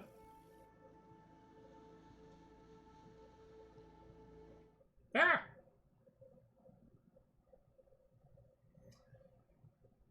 Perilous Ways and Fellowship. Oh, I remember Perilous Ways. I took this beforehand. Perilous Ways is basically if you move during combat, or no, if you're forced to move. Wait, what is it? Yeah, enemies move by the navigator's powers, and I have the ability to force people to move now. Oh, yeah. And you need more Fellowship, definitely. Erlet.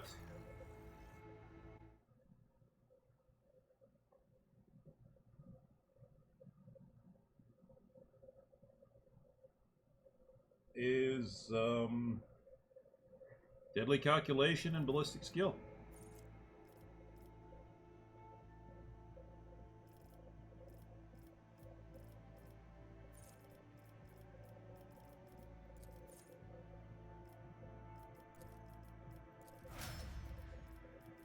And finally, Idira.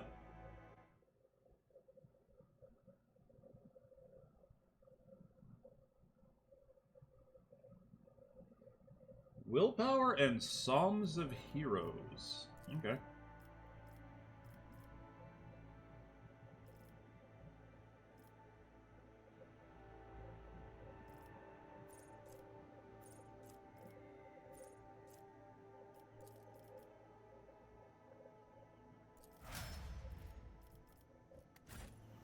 A new challenge for me?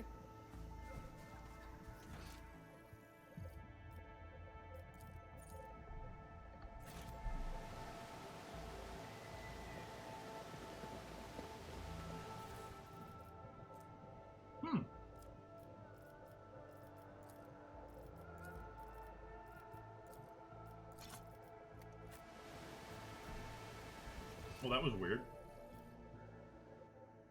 All right, down here.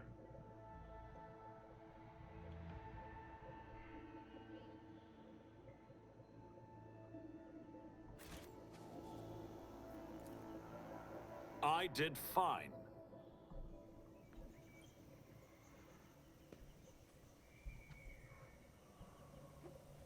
Oh, I remember I this won't encounter. tolerate weakness. Submit, and you'll die quickly. Crush him! Erlet. Up here.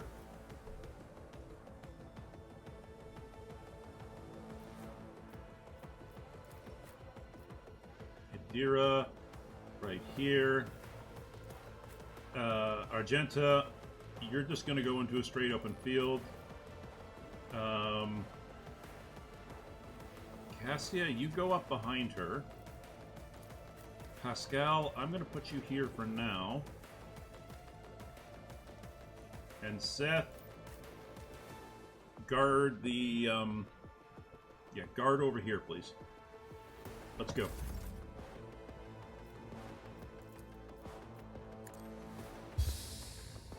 Alright. Let's set up a front line right there.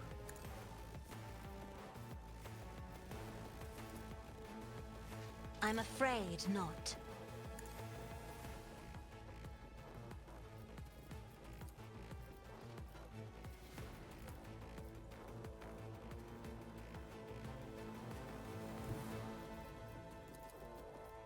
Step aside.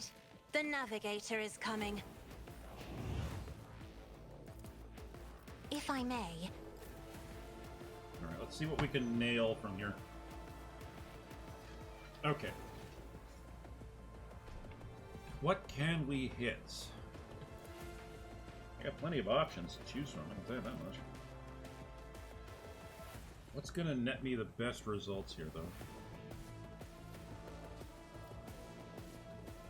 That is a sharpshooter over there. I am not your Xenos pet, monkey. I think I got him. Good, he's going to start taking damage.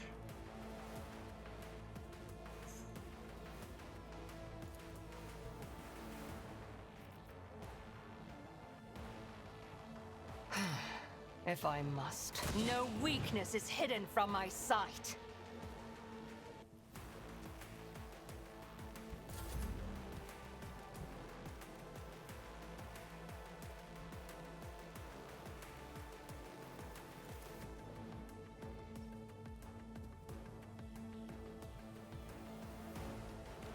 Isn't this a job for the Show me serfs? what you got. That was not what I wanted to do, but I'll take it. This tedium is beneath me.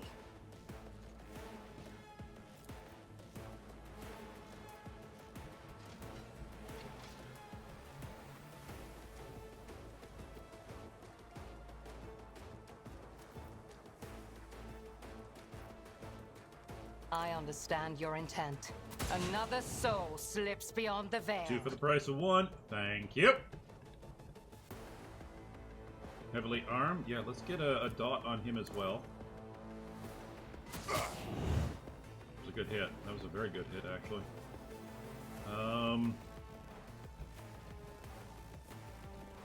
There's a servitor around here, isn't? Yeah, there it is.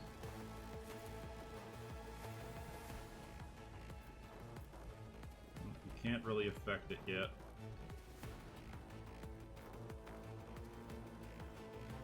I am not your Xenos pet, monkey.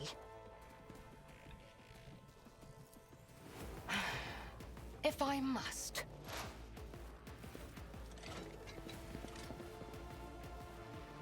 Time to slaughter someone.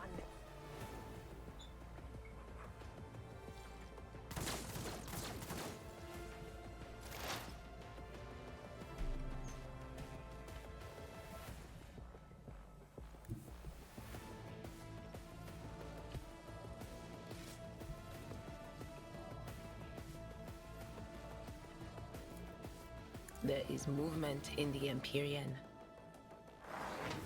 I'm not so sure.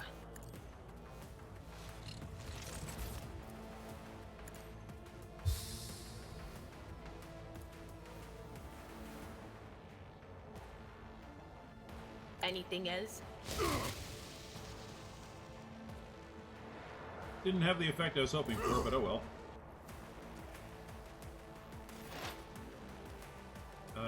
Pascal.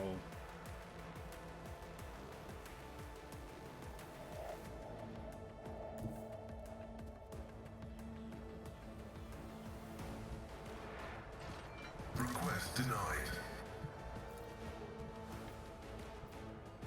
Explorators know one route. Forward. I know I'm exposing them, but I'm taking a risk on this one.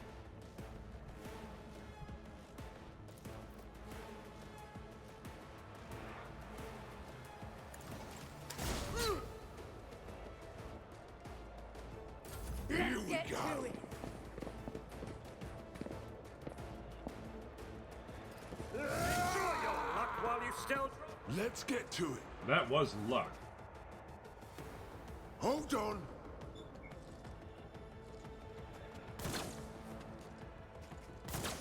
I'm here, maggot. Suffering is part of How'd you like this?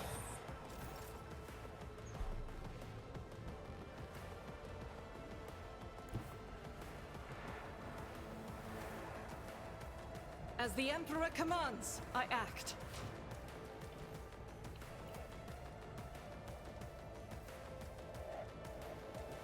Let her rip. Each strike is a prayer. Oh! 4 for the price of 1.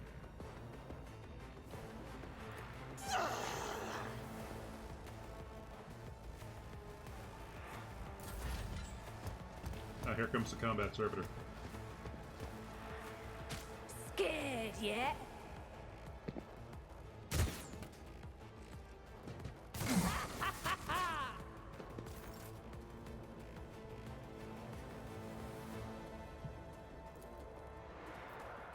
All too easy. Not a problem for me. Suits my purposes. Nothing I... Another clean strike!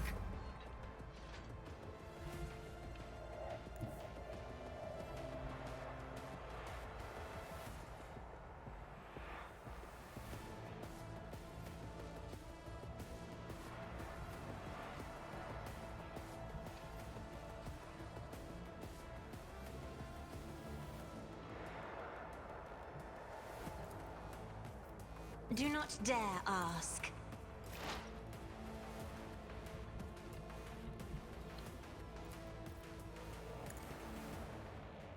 I deal death with my hands.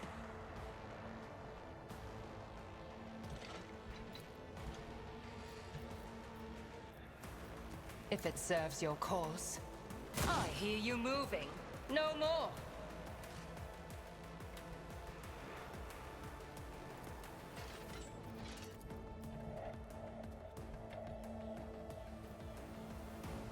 Hit him. Creatures!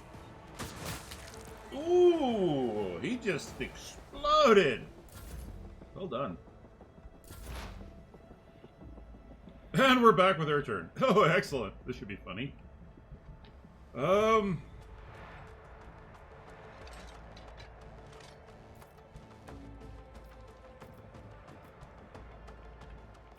good. She can hit the... Excellent. I understand your intent. This tedium is beneath me.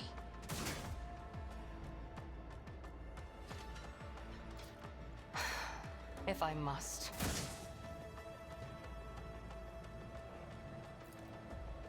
If it serves your cause. Let's make it quick. What an unfortunate turn of fate. What?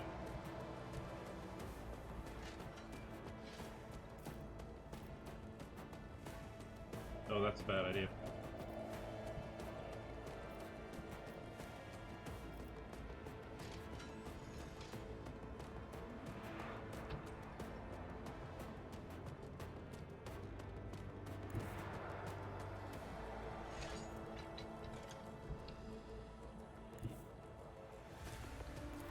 They who discern the future own the battlefield. There we go. I got rid of that threat. That's a Melta Blast. Also, nice dodge. Very nice dodge. Bye-bye. Oh, and I get another one. Make it sweet, make it sexy, honey. Running binaric override. The scriptural prognosis is favorable. The order is contrary to dogmatic protocols.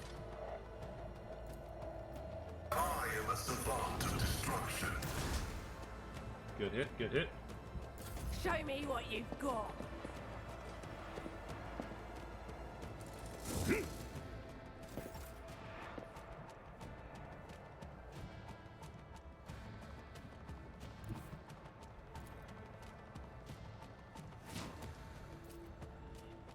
I'll do it. Faith without deeds is worthless. None can escape the Emperor's judgment. I'll take it. Doubt is for the weak.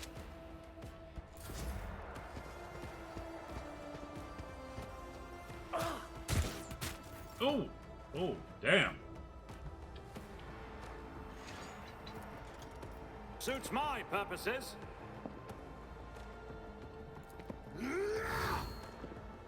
Not a problem for me. You didn't stand a chance!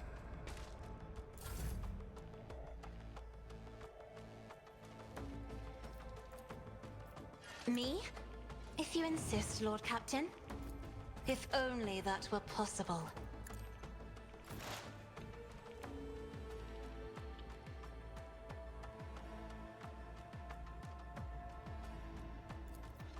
I understand your intent. Another soul slips Nice! beyond the veil. Wait, did they die? Yeah, oh yeah, she killed him. If it serves your cause. Now I get a quick, sneaky, and... no. There's only 4 left, huh?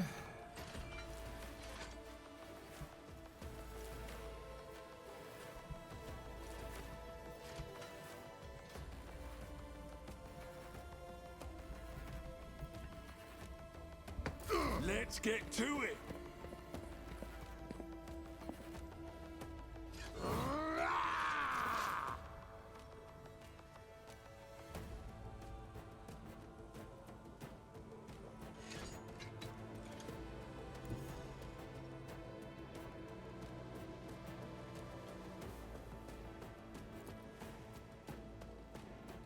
I know what is to come.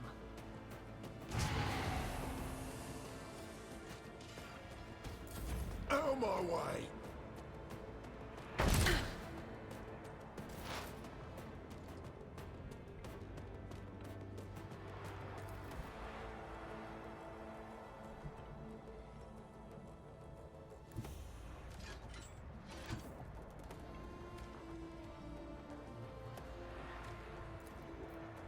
We'll just punch through.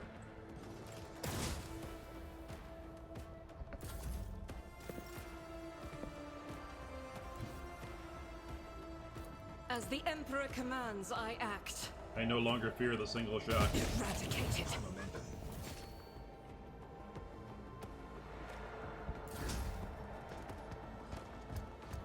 Oh yes, please walk towards Argenta. Oh, that had to hurt. All too easy.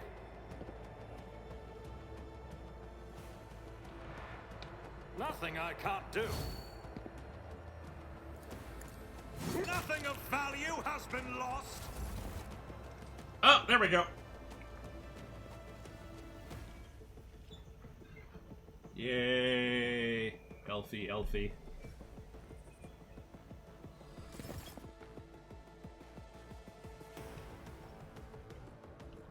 In the name of House Orselio, I shall prevail.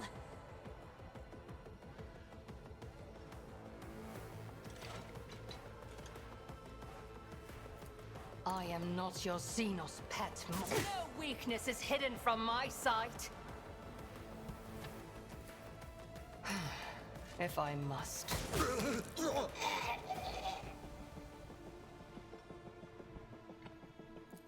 This tedium is beneath me. I feel death with my hands.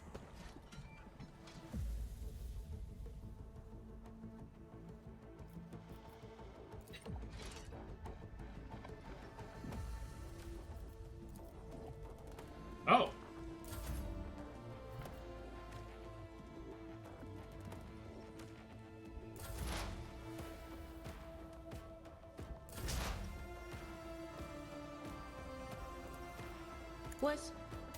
Was that you? Or...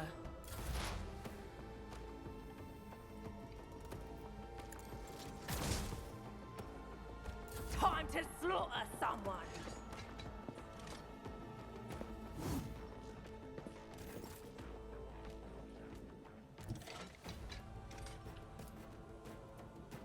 God Emperor, move through me.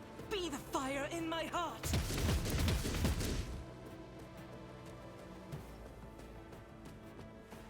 Another soul slips beyond the veil. You didn't stand a chance. Erlet's usually dispassionate face is contorted in a grimace of pain and rage. Your elucidator activates when she begins speaking in her own language. I swear on Cain's riven heart, Moran, you will pay for your treachery. May Morai Heg sunder your fate and cast it away. May the blood of Alandesh flood your throat. I don't know what you're talking about, but I promise I'll gladly help you pour the cup of suffering down their throat. Erlet closes her eyes, sucks in a breath through her teeth, and quietly murmurs something. When she opens her eyes, her face is once again a mask of cool serenity. She looks at you and begins to speak, this time in Low Gothic. Please excuse me, Alantak. I allowed the turmoil in my soul to win out over my reason. A slip like that could cost me more than you can even imagine. My very soul. I must be more careful, even in the face of treachery. What treachery are you talking about? Moran is the one responsible for the rebellions against the ruler of Janus, but allow me to tell you everything from the beginning. We call ourselves the Children of Asuran. Aldari is another name of ours. We are the echoes of the great empire that once ruled the galaxy and created new worlds. The planet that you call Janus is one such maiden world, the Lilithun, a haven that our ancestors made for their kin. For many millennia, only the shadow of our predecessors lived among the ruins until you humans came here. Yeah, we have a thing about despoiling maidens. Or deflowering maidens, I should say. Well, deflowering, despoiling, both, yes. Anyway, we are the heirs, and we are entirely with our rights to call the maiden world our own. However, our arrival is a tragedy, not a homecoming. Sorrow seeps into Irlet's voice. We belong to the craft world Krudark, which fell on the border of the Star region. Only the providence of the merciful God allowed us to escape the fate that befell those whose souls perished amidst the stardust along with our abode. His green visor flashing with interest, Pascal carefully clarifies, which border exactly? You don't need to know that, Iron Monkai. I'm aware of your looting practices. That toaster is mine! Bang, bang, bang. Anyway. After the calamity, the Lilithun offered my kin a sanctuary, a place of respite in the ruins of our ancestors, and the canopy of forest created by the wisdom of our world singers, living alongside your kind who reap the fruits of our labor with such vulgarity.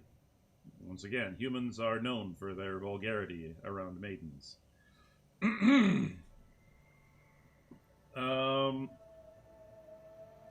Why did your own kind attack you?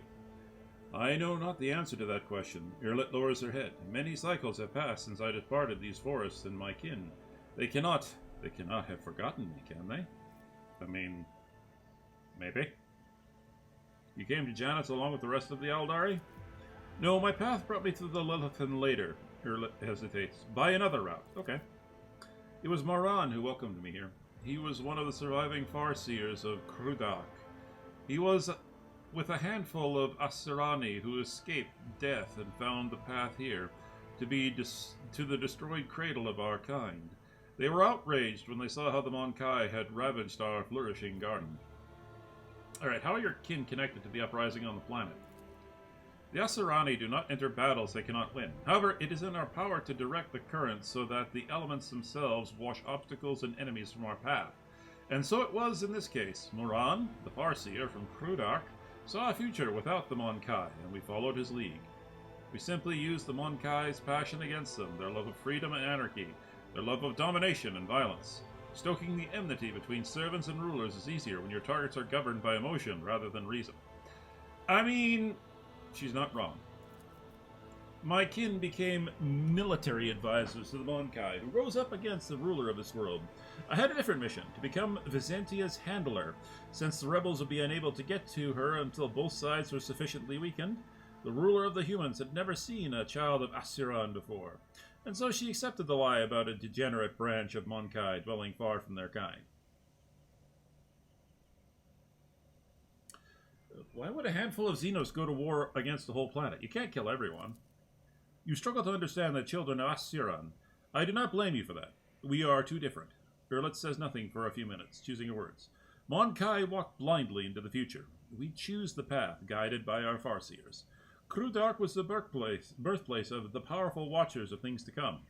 Our leaders were selected from among their ranks, and their word was set in stone, unshakable like the universe itself. Miran, our leader here, is one of that group. The children of Asteron are subject to his will, and he is subject to the will of his visions. Miran saw the Lilithun in a vision, suffering and crying out to be cleansed, and we did everything we could to rid the maiden world of the Monkai. Our lives, our desires, all that is dust compared to the light of the path Miran has chosen for us. At least, that is what my kin believe. I used to believe it too, until recently. All right. Why are you telling me this? What brought on all this candor? Elanta, your arrival has thrown my paths into disarray, and lifted the veil on the truth that had been hidden from me.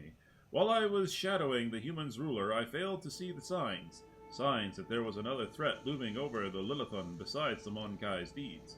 The threat should be familiar to you, as it is to other intelligent species in the galaxy.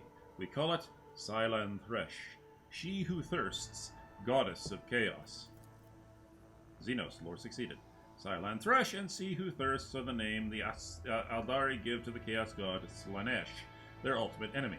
Slanesh is the god of passion, excess, and forbidden pleasures, and is known for his fickle and treacherous nature, and also having inserted a giant drinking straw up the ass of every single elf in the galaxy. Disfigurements, it seems you call these mutations, are the surest sign of this threat. By mutilating living forms, this malevolent power subjugates them and bends them to its will. You have seen the deformities in the faces of those who are closer to the Lilithan's body than others, the rebels who hide under the canopy of these forests. The Monkai are weak in spirit, and they are susceptible to the propositions of She Who Thirsts, and in their drive to attain her poison gifts, also known as Horny, they perform perverse rituals in her name. Horny. Rituals that require sacrifice. Horny. Like the Monkai who were brought to the palaces and never seen again. Because of Horny. The Lilithan world spirit senses the threat and resists as much as it is able. The living things that inhabit this world are becoming its weapons, weapons turned against the Monkai. Poisonous plants, rabid beasts, these are all like a blade to the Lilithan's hand, and she fights the coming of Silan Thresh. The signs that have been revealed to me, they all indicate the presence of corruption on this world. Tendrils of corruption may be threading through the world spirit, poisoning it even as we speak. But for the corruption to take hold of the planet so quickly requires effort directed by the will of another. Derleth pauses. I believe Vicentia Viat is in the thrall of the will of Silan Thresh. Well, makes sense to me. As lamentable as it may be, the Imperium's history knows many cases where even the most steadfast followers of the Creed would turn away from his light. Governor Viat had to tap into many founts of knowledge to turn Janus into a prosperous agri-world. Perhaps one of those founts became her undoing. All right. You know what? I trust you on this one. I didn't like her. I didn't like her, or her corset. Too much cleavage. Too much décolletage. The only punishment for such a crime is death, Ilanta. Yes, death to the heretics. The one who steps on the path of Silan Thresh forfeits the light forever. Death to the heretic. Silan Thresh is deceitful and cunning. She subtly penetrates the soul, offering false perfection, luring victims into her web of with promises of a wicked ideal. The ruler of the Monkai perhaps does not even know that her soul has been corrupted by Horny. If we meet with the leaders of the uprising, we better keep moving. Or if we want to meet with them, we better keep moving, pardon me.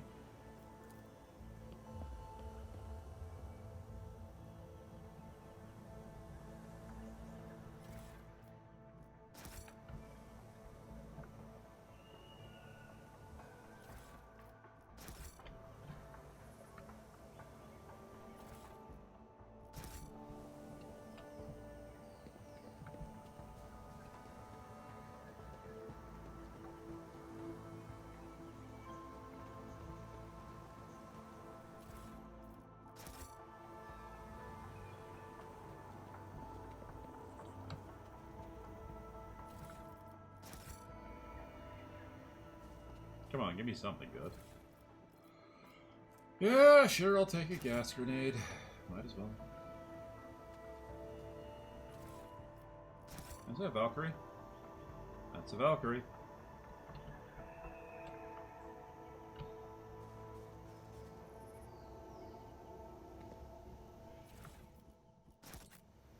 I'll lay claim to the stars. I woke up with a feeling of wonder, as if a field of flowers was blossoming nearby. Nope, can't get it.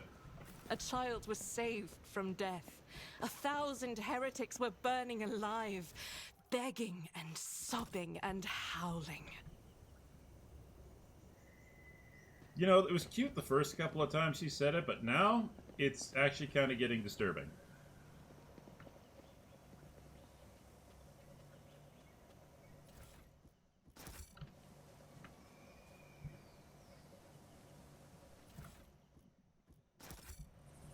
And that's a melt-a-gun. What is that? What is what? Oh, excellent.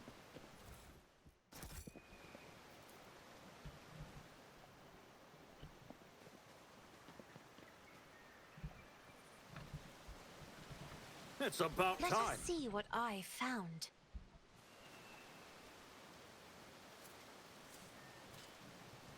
Duty prevails. Nothing escapes my sight.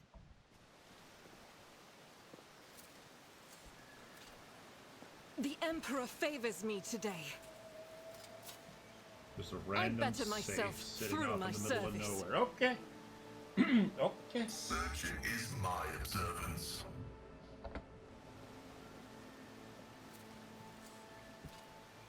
Duty prevails. My success is an irrefutable certainty. Cool. I'll have to come back and figure out where to put those on.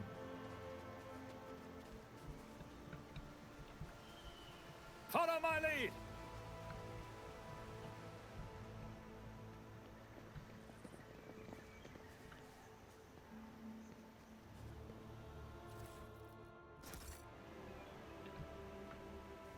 Pay attention.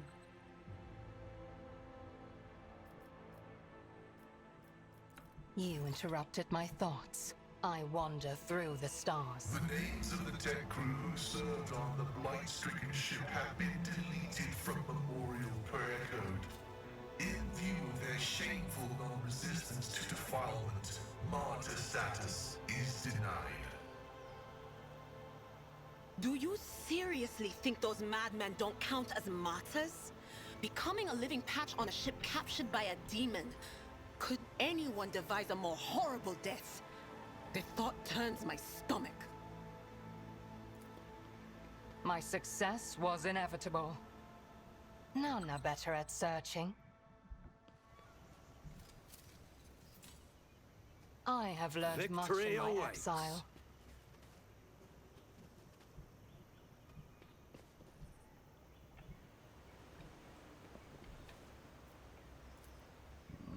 Excellent Cast your matters. eye there.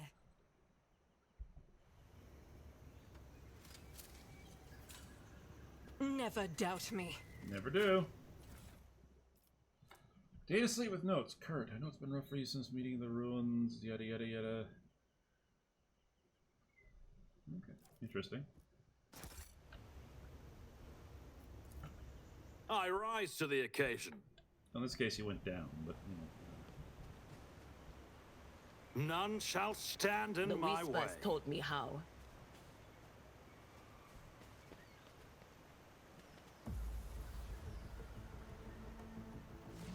Ah! Kitty. Here we go again. No shit.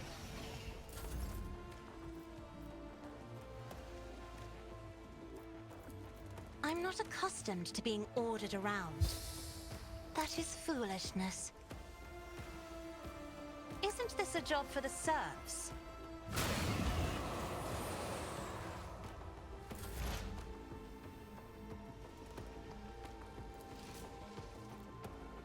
On it.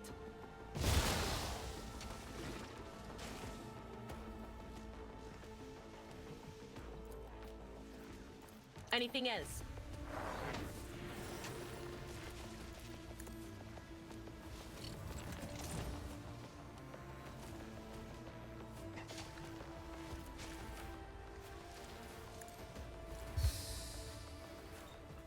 The third of the Emperor.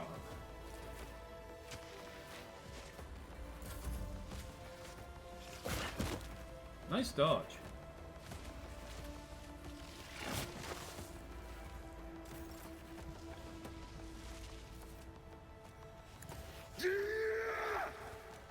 Suits my purposes.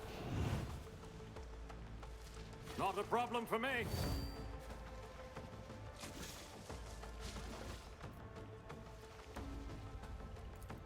Already done.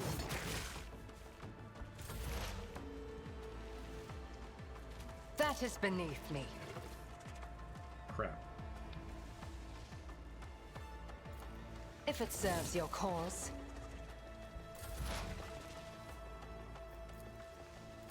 Running binary override. I'll do it. This is why I was chosen. High momentum.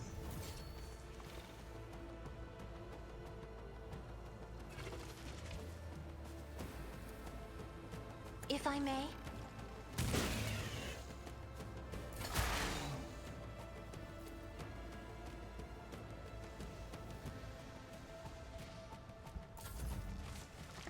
Yeah. Nothing of value has been lost. Yeah.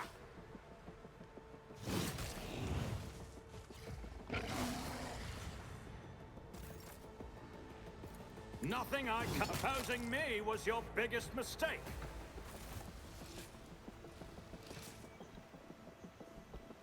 I sense something nearby. See? Right there. The Emperor favors me today. Indeed. I better myself through my service. A trivial task. I won't tolerate weakness. Excellent.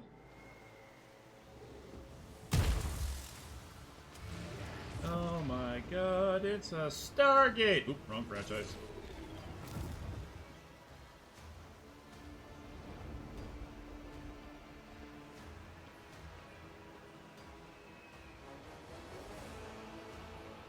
Hello?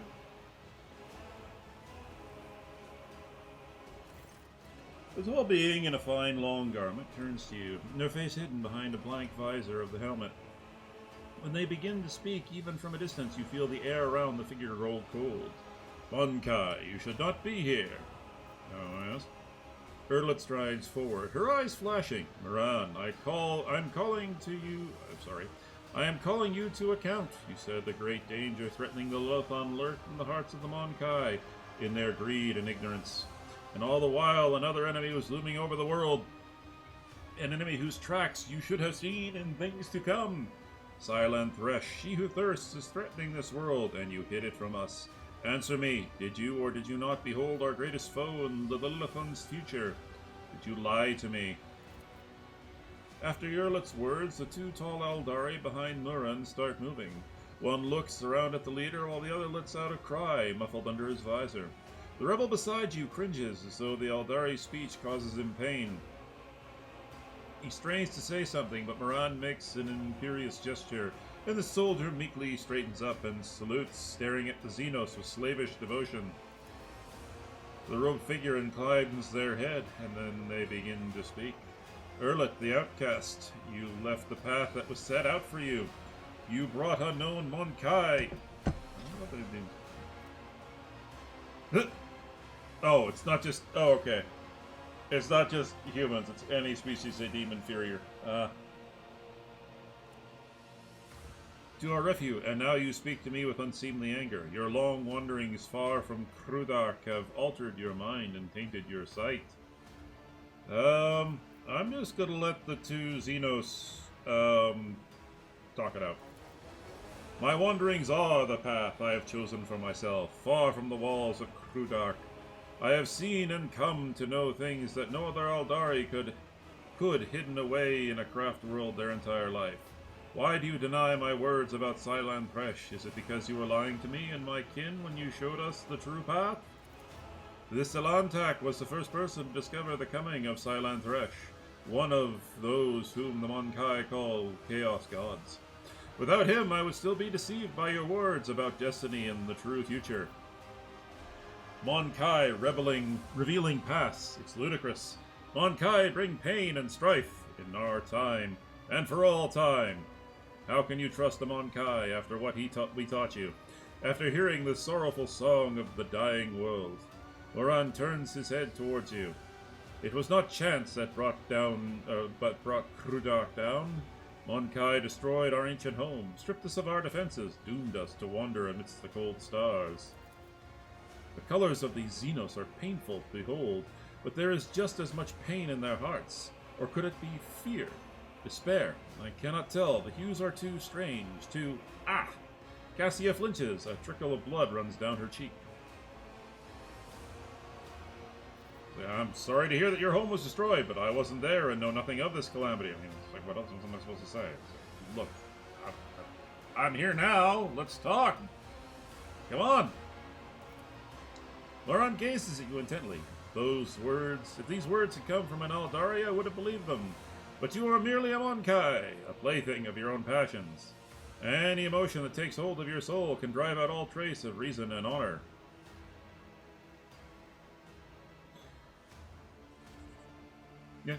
Yeah, I can see it. You are playing with words and avoiding the question. Notes of desperation and rage are creeping into Erlet's voice now. The Lilithon is under threat from our eternal foe, and yet you're more concerned about the presence of the Elantak than the corruption that is flowing through the veins of this world. Did you never consider that your war might simply be hastening Cylon Thresh's triumph? Perhaps the ruler's servants, in their effort to protect her, will resort to more and more instruments of corruption. I mean, she's not wrong. Desperation breeds stupidity. Moran leans down over Euryt, his tone menacing. You left Krugok in our darkest hour to gratify your ego. You came to us on the Lilithon, and I accepted you as one of our own. I even gave you a real purpose, Euryt the Outcast. You dare insult me, a Farseer? It was a mistake to let you into our circle.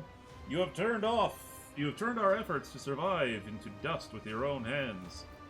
I am a child of Asuran, Moran, not a plaything of the cold hands of fate, which you claim to speak through your mouth. My choice of path is no worse than yours or any other Eldari's, and my path calls me to fight our true enemies, not eradicate the Monkai. If it comes to it, I will stand with them, for this Elantak can see what you are too blind to, Farseer. Ouch! Erlet's eyes are alight with fury. She pointedly lays her hand on her weapon, looking away from the Farseer.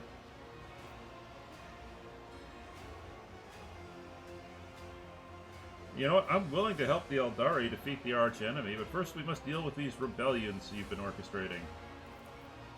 Moran turns his head towards you. So, Euryt the Outcast has revealed our secret to you. I'm sure you have something to say in that regard, Monkai.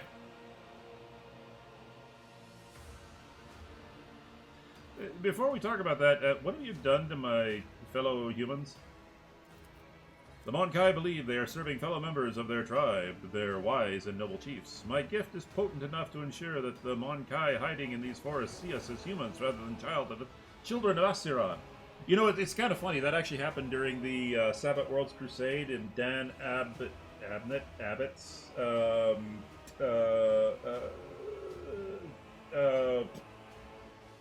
the Ghost of Tanis, Gaunt's Ghosts, the Gaunt's Ghost series.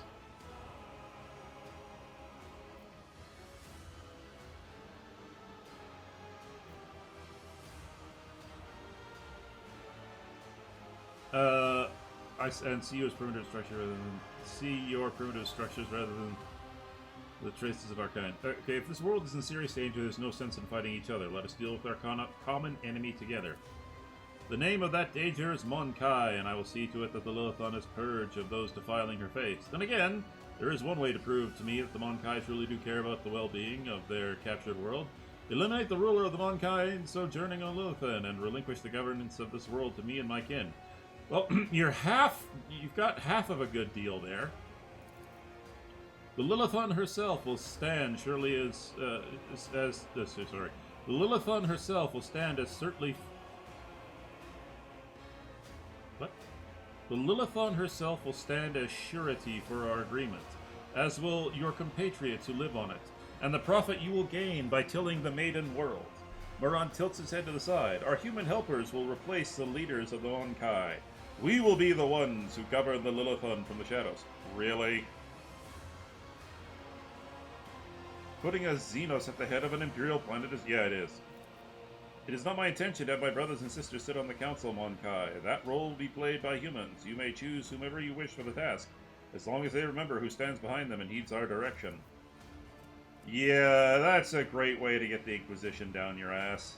Moran says nothing for a few minutes and adds mockingly, I suppose my demands can be considered a gift for the likes of you. You could not wish for anything better than Eldari stewards to rule over Monkai without bloodshed.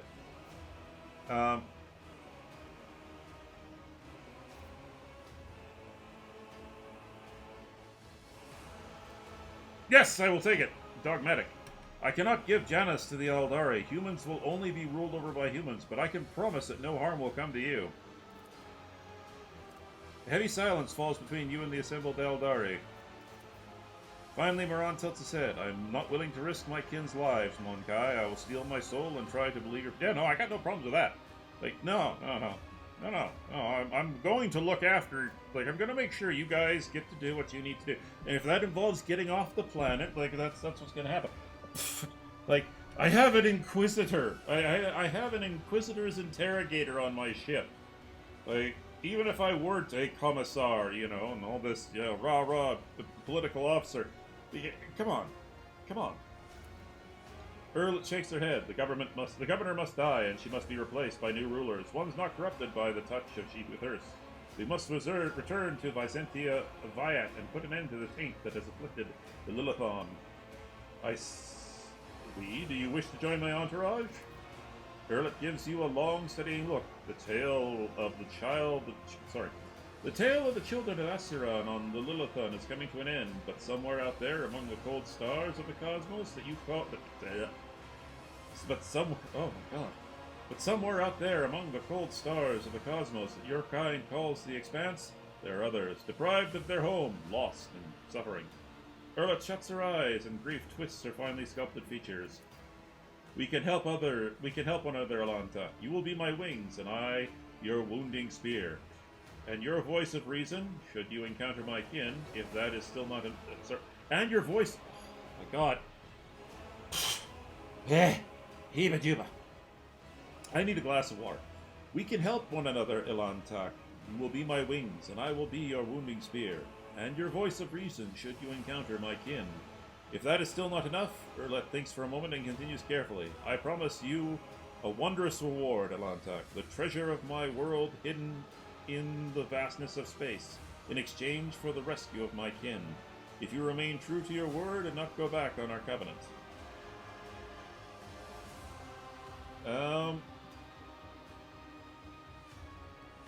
It is an honor to welcome... Yeah, just play nice. Play nice.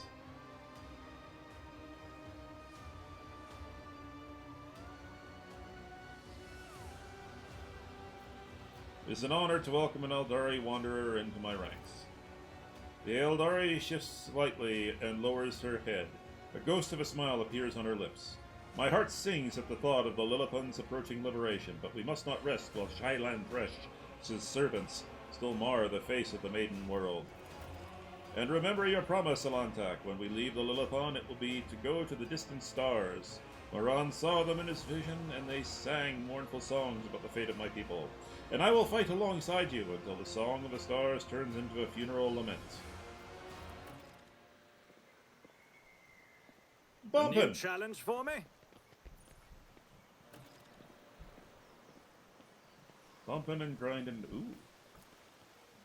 Did you hope to see an Azuriani fail? No. I just saw a point of interaction.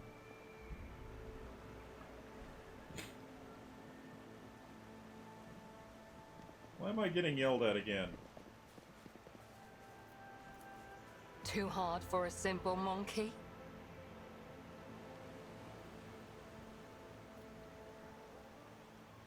Follow my lead.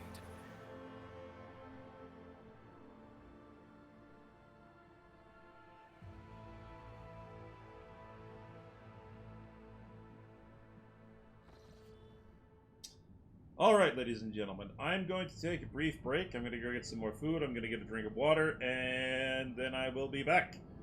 We still have a governor to kill, and horny demons to, well, exercise. So I will be right back.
Alright, I'm back. It's time for murder. And mayhem.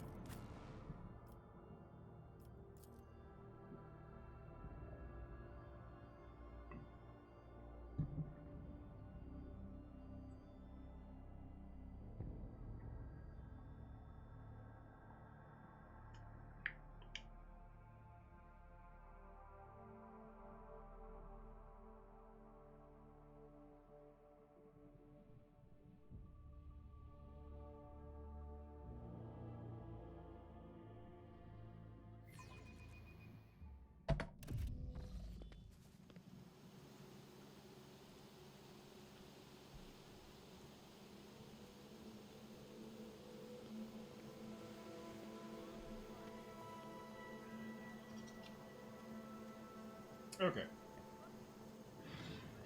Get a drink, another drink of Diet Pepsi.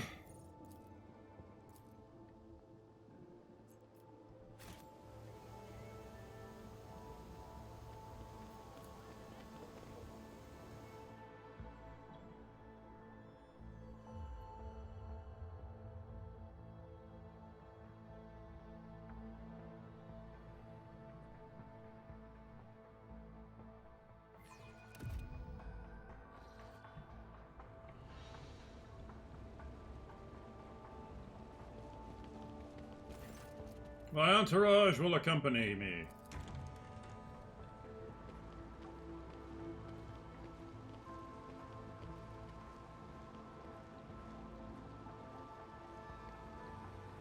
For the Emperor! Hey, Diamond. Greetings, your lordship. How may I be of assistance? Well, I heard this nasty rumor, but I found it the rebels' nest. Have you really, your lordship? And what have you learned?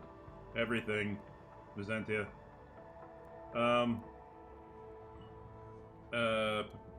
You are a servant of the archenemy. I learned that. Byzantia gasps in astonishment. What? No! You have woven your web of deceit in vain. You can no longer hide behind the veil of ignorance. Seth has seen the evidence of your deeds, heard the cries of the tormented Lilithon, walked amidst the decay that you brought to the maiden world. Enough of your lies, chaos wretch. Erlet, Byzantia exclaims breathlessly. How dare you, you filthy vermin. I will have you flayed for that outburst. Your lordship, what is going on? And your father Sanguinius. Yes, and Father Sanguinius. Yes, exactly. The colors are darting to and fro like startled shadows. The colors know that they are the veil that stands between the soul and the truth. If the veil falls, all will turn red and purple. Even now, I can already see the muted purple seeping through. I've already heard enough, Byzantia.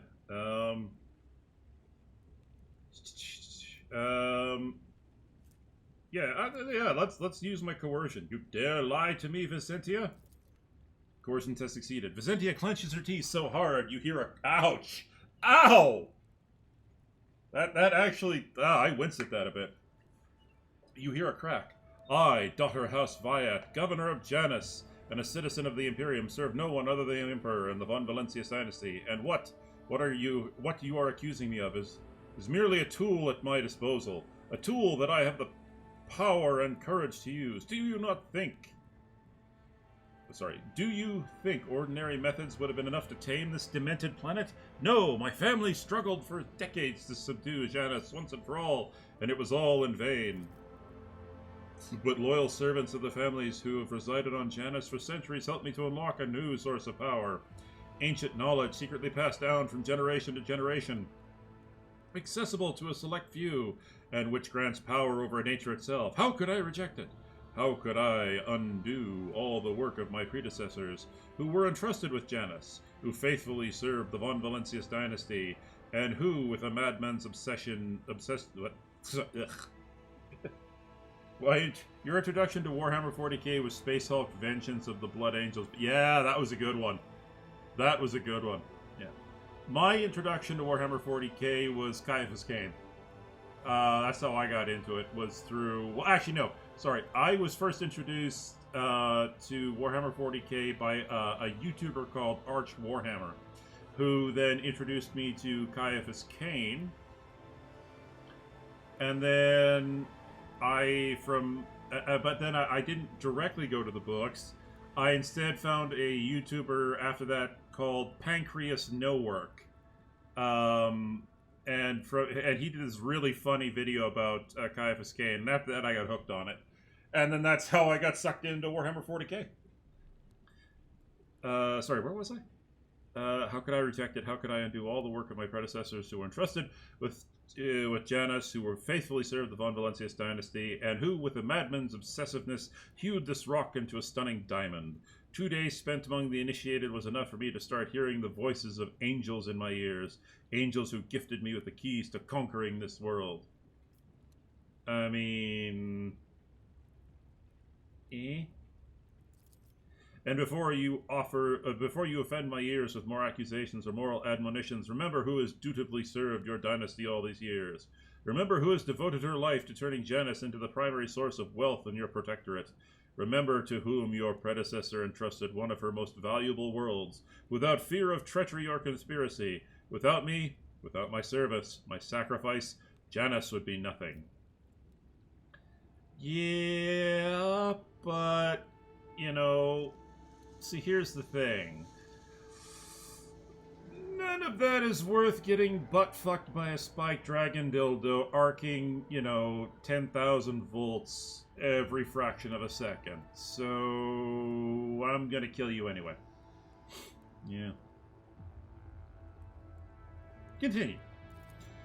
Pascal's vox emits a pensive hiss. Behold, proof of why knowledge must remain in the hands of the worthy. Many lay people are capable of possessing it, but a wise mind that is not bound by oaths of obedience to the Omnissiah is vulnerable to corruption and free thinking. Corruption and free thinking.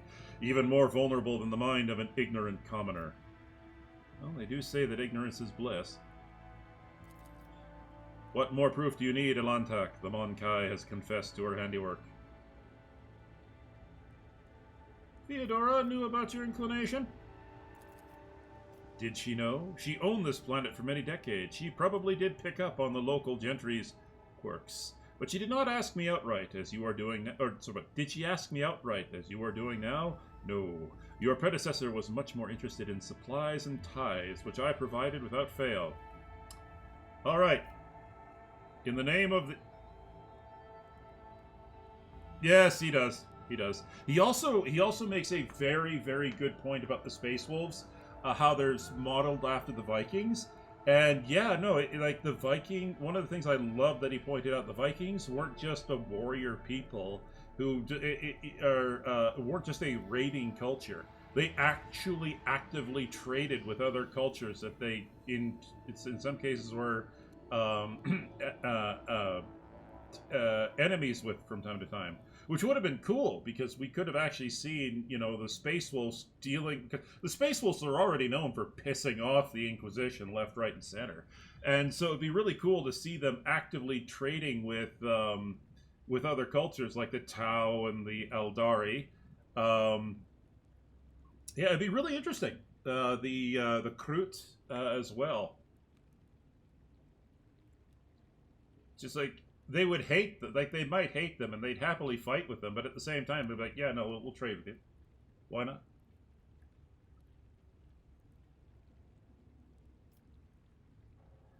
In the name of the Emperor, I, rogue trader of the Von Valencius dynasty, sentence you, Vicentia, Janus, Fiat, Ab, Afram, Af, Coronas. I hate these long names. Vicentia, Janus, Viat, Ab, Afram, Af, Coronas to death.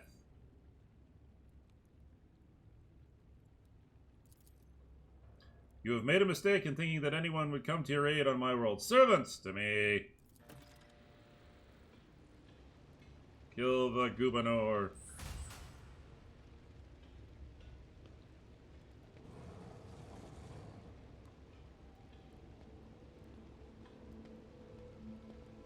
I like how we're just standing here staring at... Ooh, level up time.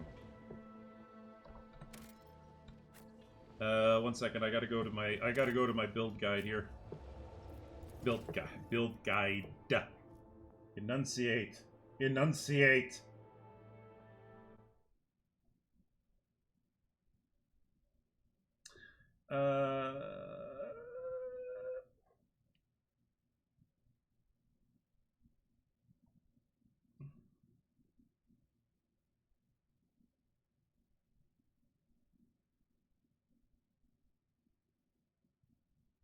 Oh yeah, like I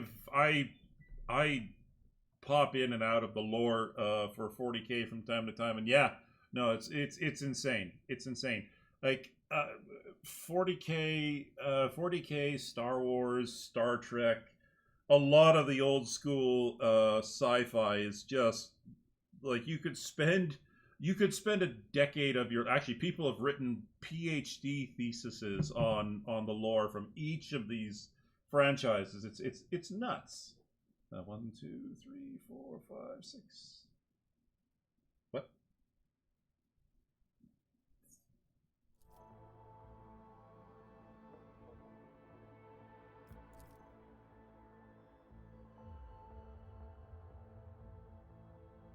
Did I miss something?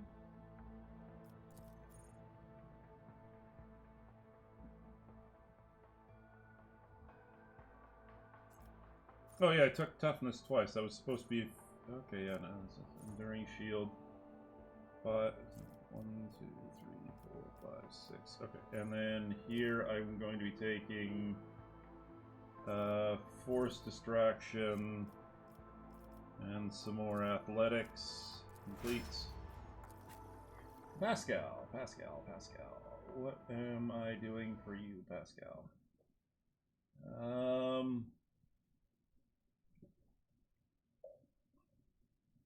Gothic Armada 1 and 2. Well, that sounds like it could be fun. I'll have to look that up. Thank you.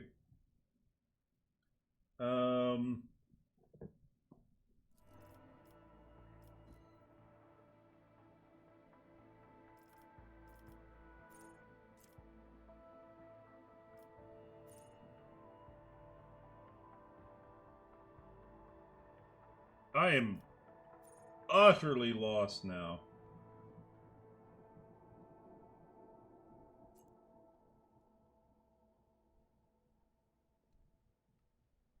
Battle sector? Interesting.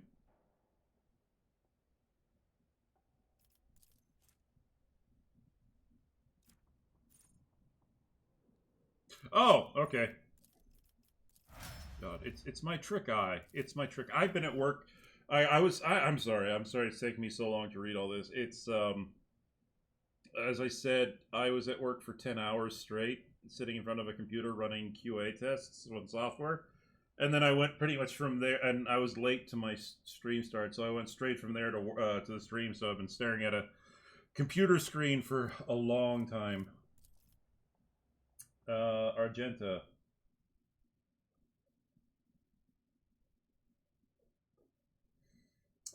What am I doing? Oh yes, wildfire.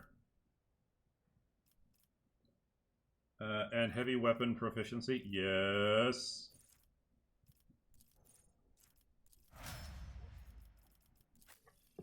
Cassia.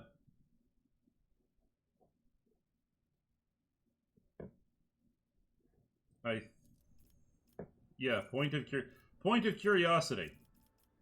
Everybody comes towards the area I point at, and oh, by the way, you'll also be taking damage while you do it.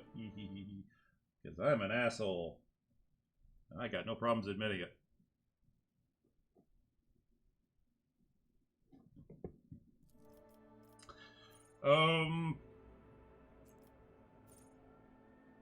What am I going to do here? Deadly calculation, ballistic skill. Alright, so the guide says Lore Xenos. Okay. Elusive Shadow. Yes, it's also a good one. And finally, Idira.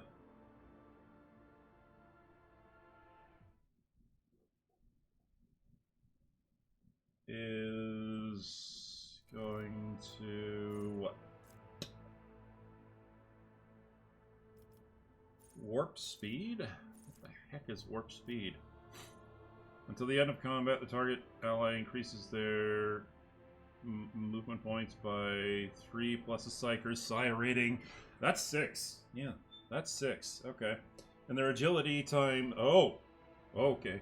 Okay. Yeah, no, I can see why warp speed is being picked. Definitely, I can see it. Alright. The machine god grants me insight.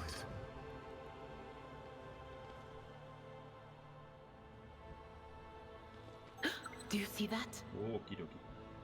Stay back, please. The Emperor sets my path. The light of terror shines for us. Nothing escapes my sight. Yeah, well, that was a I don't think she can pull this one off. Never doubt. I lied, she can! Duty prevails. Okay.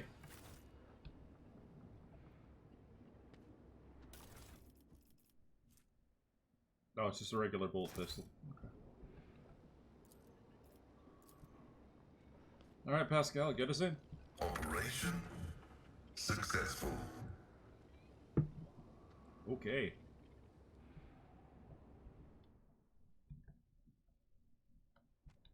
I'll lay claim to the stars.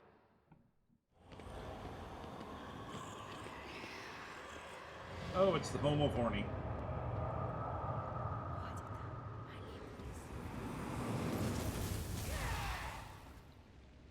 And not once did you look like... Okay. Like, not once did you look at these statues of... Oh, I agree. I simp for Argenta so hard. I am a dyed-in-the-wool Argenta simp. And I was part of the open beta test for this. And it's like every chance I got, every time they're like, it's like, do you have any suggestions? Argenta romance, Argenta romance, Argenta romance.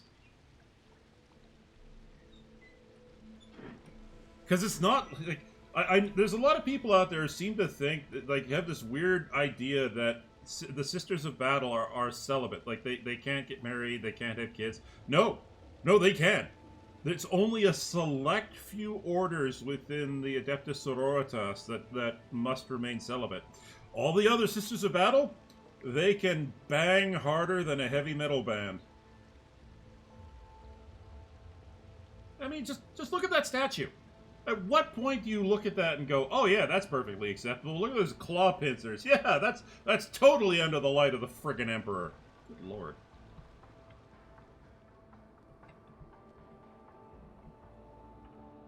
What was I doing? Oh yeah. None shall stand in my way. I won't heed your cries of mercy. Man, I'm having the worst brain farts today.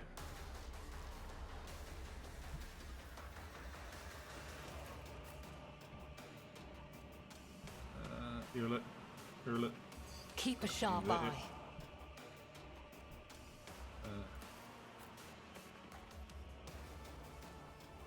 You love her with her bolter that doesn't have an ejection port.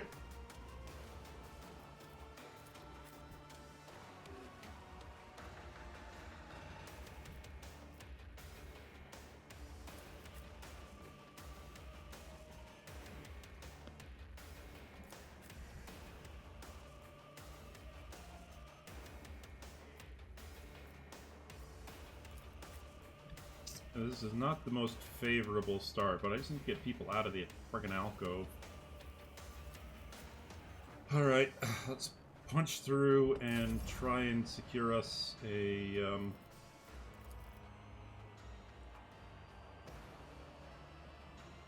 Isn't this a job for the serfs?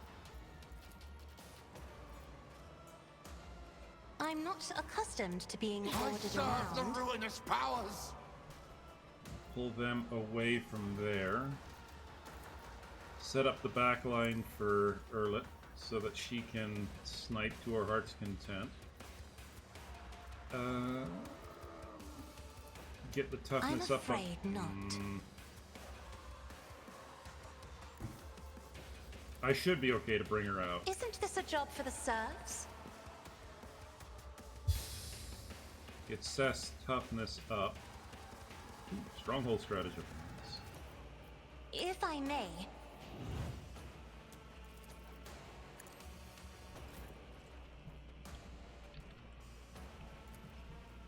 see if I can't... I can't nail the Maid of Honor yet. Can I get a nice, quick, easy kill? Not you two, because I'm going to be taking care of you with someone else. But can I get a nice, easy, quick kill off the bat? Nope. Alright, well. I understand right in the your... back. One less person to deal with. Let's get some dots. If I... from my sight. Perfect.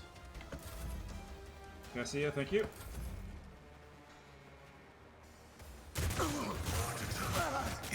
Yeah, that was why I didn't want to bring him up. Wicked Elixir. Embrace excess. Spurn monotony. Spurn monotony.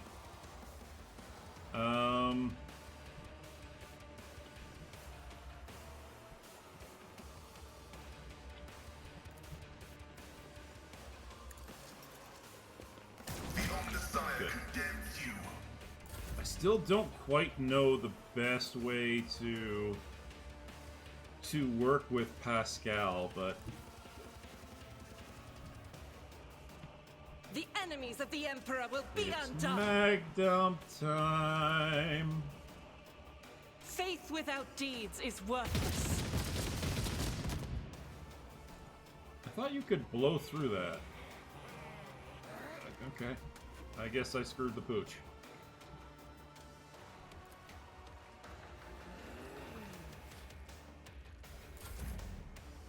Seth, get up and... No, I want you...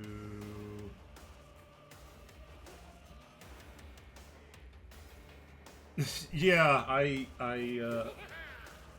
love the fact that Pascal can use plasma weapons.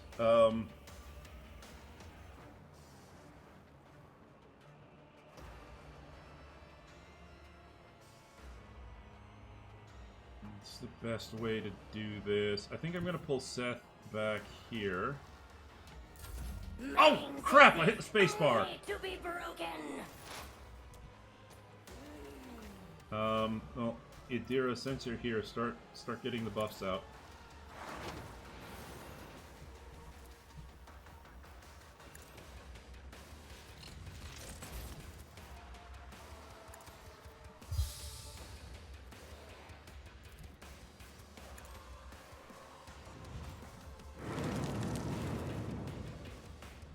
Okay, gotta be careful. Will do.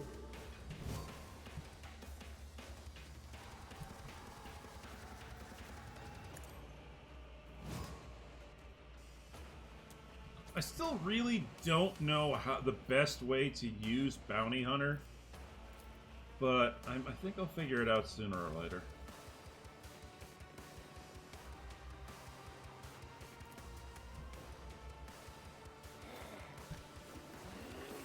But of course,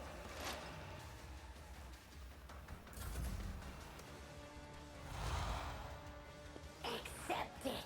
Embrace it. If it serves your cause.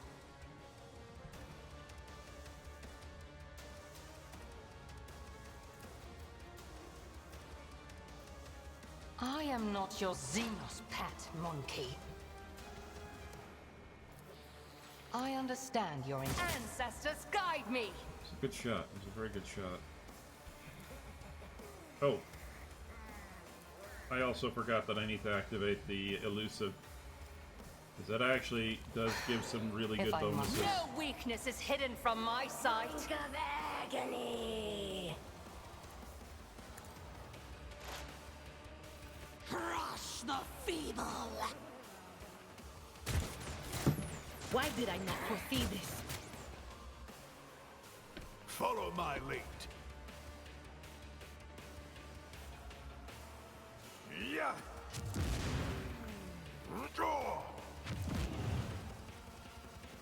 My faith strengthens me. You frightened me. Okay, that was strange. Oh, hey, we got friends.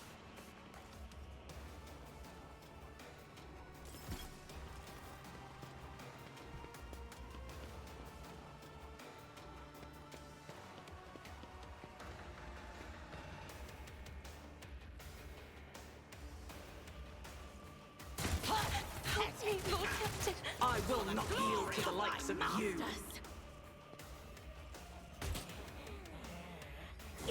Minds exist only to be broken. This is pitiful attempt. Pascal, can you save her? No, you can't.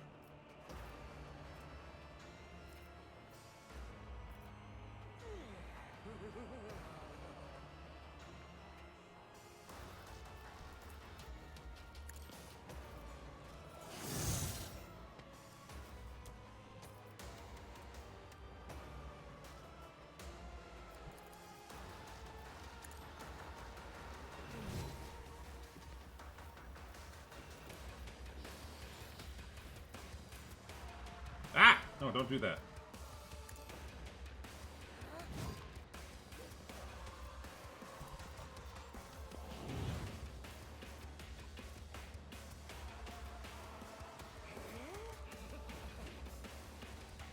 My vow is to serve. And I hope that goes through. Nope, missed. I tried.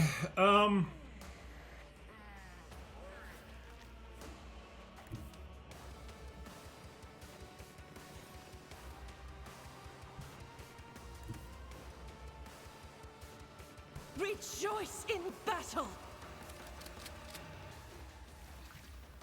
I'll do it. Doubt is for the weak.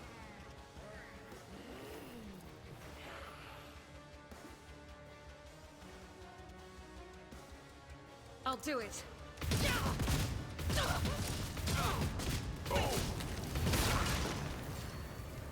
Okay!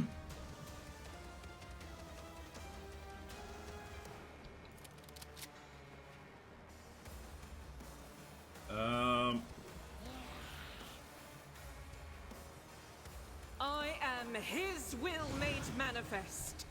Let's go again. Faith without deeds is worthless. As the Emperor Let's go again. commands, I act.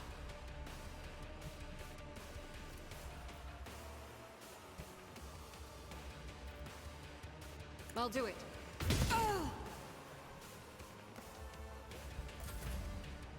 Alright, Seth, get up in front.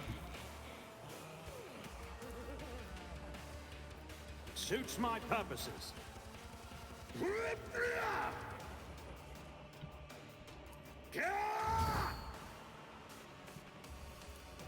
Nothing I can't do.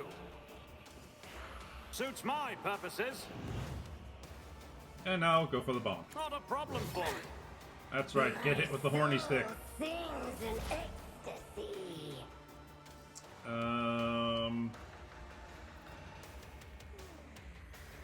Move up. Cover me! I will not join the ranks of the dead. Iron knows no pain. Hey, that was frustrating, and that was entirely my fault. I should have seen that coming. I am unsatisfied. Vile delights beckon you.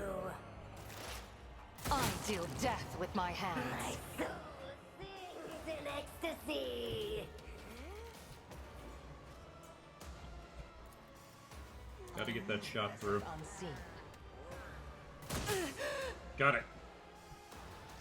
If it serves your cause.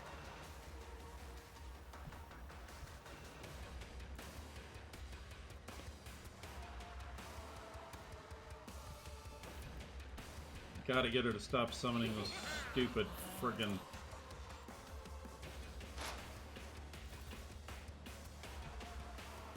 Weapon at the ready. Thank you. I will endure.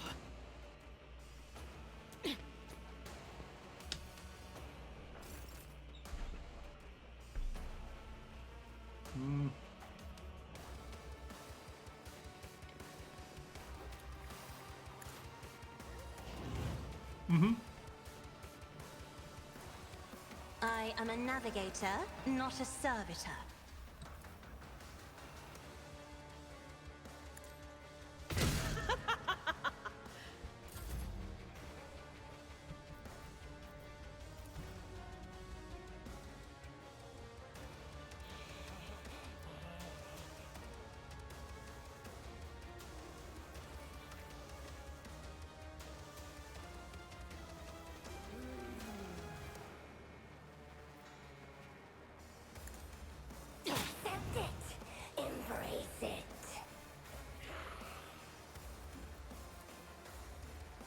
not accustomed to being ordered around.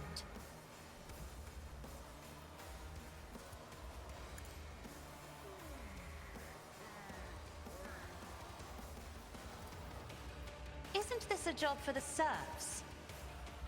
Okay. Oh, nice hit.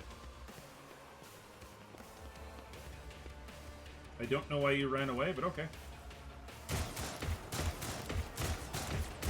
Curse you, miscreant! That was good. Take it. Embrace excess. You will pay dearly for your actions. Running binaric override. Oh, right, I can't do that with that guy. The Trash. scriptural prognosis is favorable. The Omnissiah knows all, comprehends all. Auto As hit. the Emperor commands, each strike is a prayer. God, I love blessed bolt casing. Faith without deeds is worthless. Wait. Oh, that was a bad idea. Suck it. Doubt is for the weak.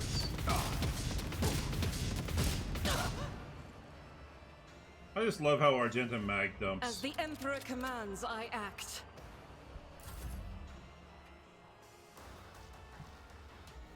Nothing I can't do. Suits my purposes. Nothing I can't do. I don't have time for this. No, parry. Screw it! I am fear incarnate. All too easy. Nothing I can't To do. the brink of agony. Already done. Nothing of value has been lost. Not a problem for me.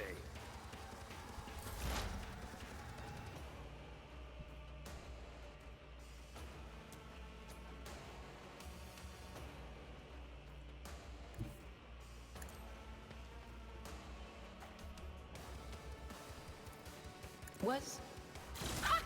Anyone see that? That was actually a really good. Oh, wow. Really? Into sensation. That works. No weakness is hidden from my sight. God, I love that ability. Control 4. Yeah, I knew I need to tedium open is up an beneath opening. me. Just make sure I can tip this over as much If as I it serves can. your cause, I want her dead. I will not.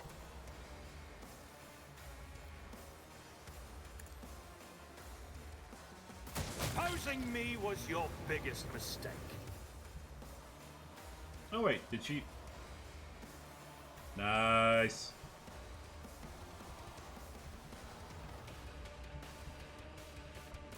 Stay vigilant.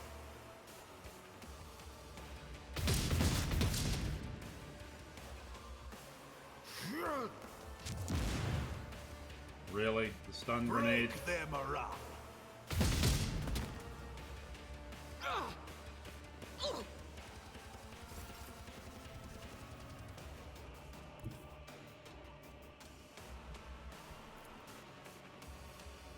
Be careful not to cross my gaze.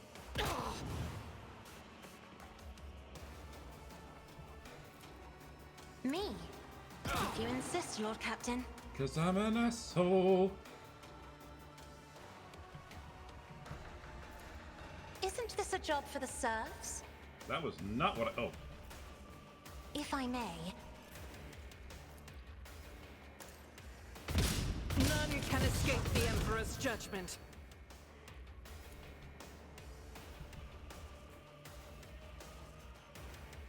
The other stick.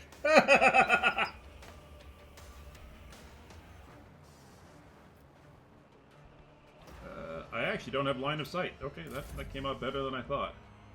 You know what? Just give an extra turn to I'll Argenta show here. you why navigators are feared. guided by faith. I'll do it. Just mag dump Argenta. Faith without deeds is worthless. This is why I was chosen. Oh! As the And Emperor reload again, commands, please. I act. And mag dump again, please. Okay, and I'll do then it. go again. And mag dump again, please. But you. God, I love Argenta when she does that. Oh, you still have ammunition left over. Okay, mag As dump the again, Emperor please. commands, eradicated. Oh, sexy. Erlet lowers her weapon, but her shoulders remain tense. She finally catches her breath, shaking her hair out of her face in a fluid motion, and looks at you. You have done your duty, Alantak. From now on, the Lilithun has hope for the future. A future without Silan Thresh and her followers. This world has yet to be cleansed, but there is a time for everything. Now is the time to thank you. Erlet bows her head slightly. I hope that's the last I'll hear about cultists on Janus. You are hoping in vain. The seeds these spawn leave behind may sprout in 100 years. In other people and other deeds. I pray that I am wrong. Erlet nods pensively. I don't even know if I'm pronouncing that right. Silan Thresh's voice is dwindling. The Lilithun estate. This place must be cleansed. Burn it, Monkai. Yes, burn it from orbit. Bye-bye.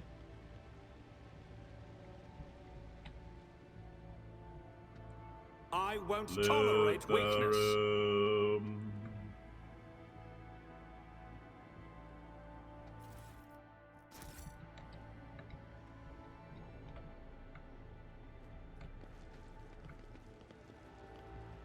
There's goods in a pillow? Do I even want to know? Tome of Excess. Oh, good. I get to send that away.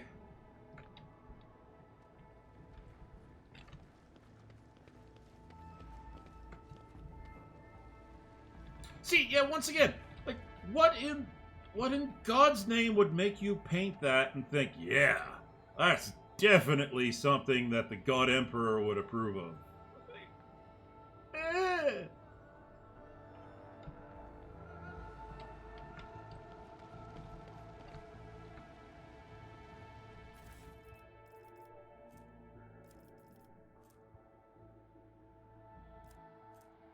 Ooh. It's a nice light carapace, actually.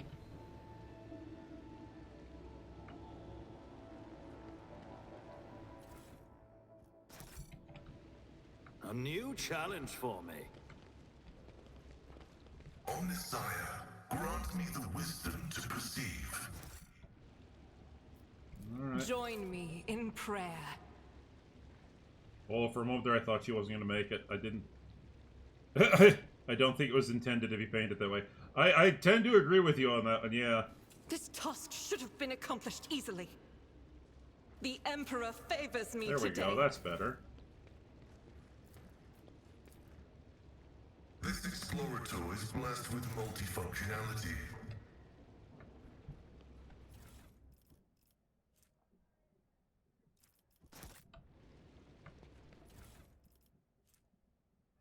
Power grips. You know what? I'm gonna take the low-hanging fruit. It's a Slanesh cult and it's power grips. You know they want the extra squeeze when they're handling the staff. Like I said, low-hanging fruit. I went for it, fully knowing what I was doing.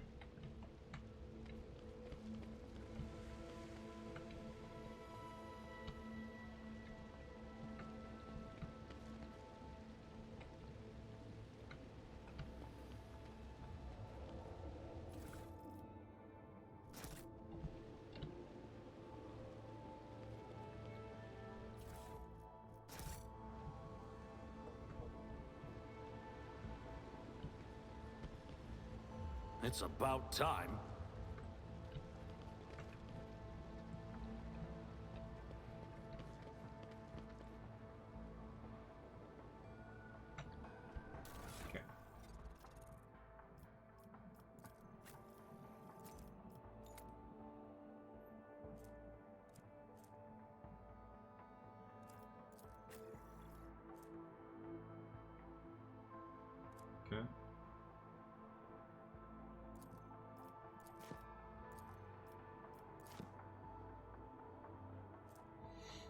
All right.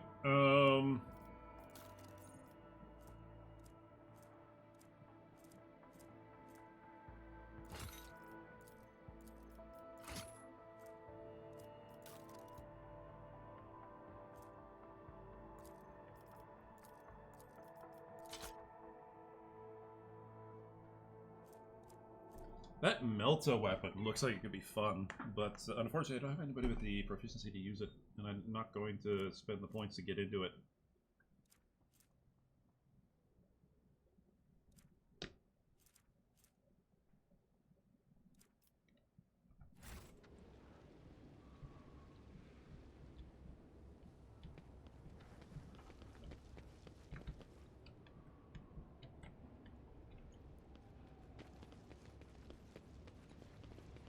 Okay. The secretary is shaking in terror, looking around at the devastation. Your lordship, what happened? Where is Lady Viad? Well, dead. The secretary stares at Irlet in horror. His face twists, but he cannot seem to get a single word out. Vizentia Viad has been executed as a traitor to the Imperium. Her accomplices must be found and put to death immediately. Oh no! Heresy! Heresy on Janus! The secretary makes a protective gesture over himself. May the God Emperor watch over us. Whatever the governor did, I had no knowledge. Yeah, disavow. Whatever the governor did, I had no knowledge of it. We will root out those who colluded with her right away. Damn right you will. The secretary begins to speak, but thinks better of it, instead choosing to step aside and bow his head as you pass. As you should. Oh. No, I'm restless. I'm pretty sure I picked up power armor proficiency.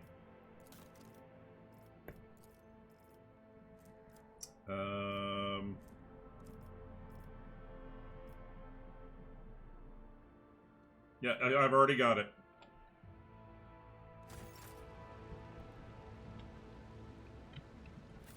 Although I might pick it up for Seth as well, it depends. Follow my lead.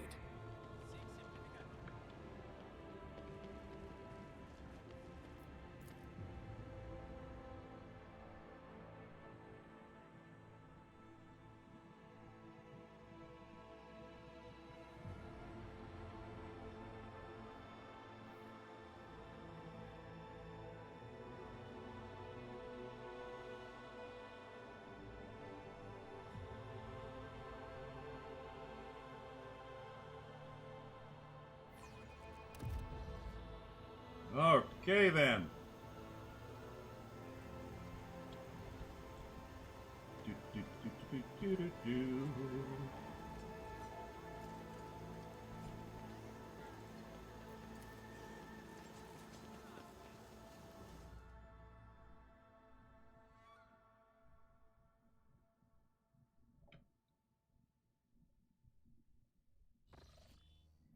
We now have control over the granaries of Janus. The promise of help given to the liege of Footfall, Vladam Tokara, cannot be fulfilled should the rogue trader... Yes, I choose to.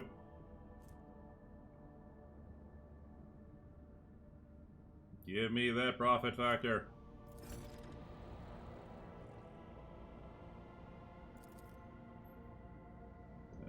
Welcome the new rogue trader. The Adeptus Mechanicus planetary officers brought the ship and yada yada yada. Okay, oh, more instructions.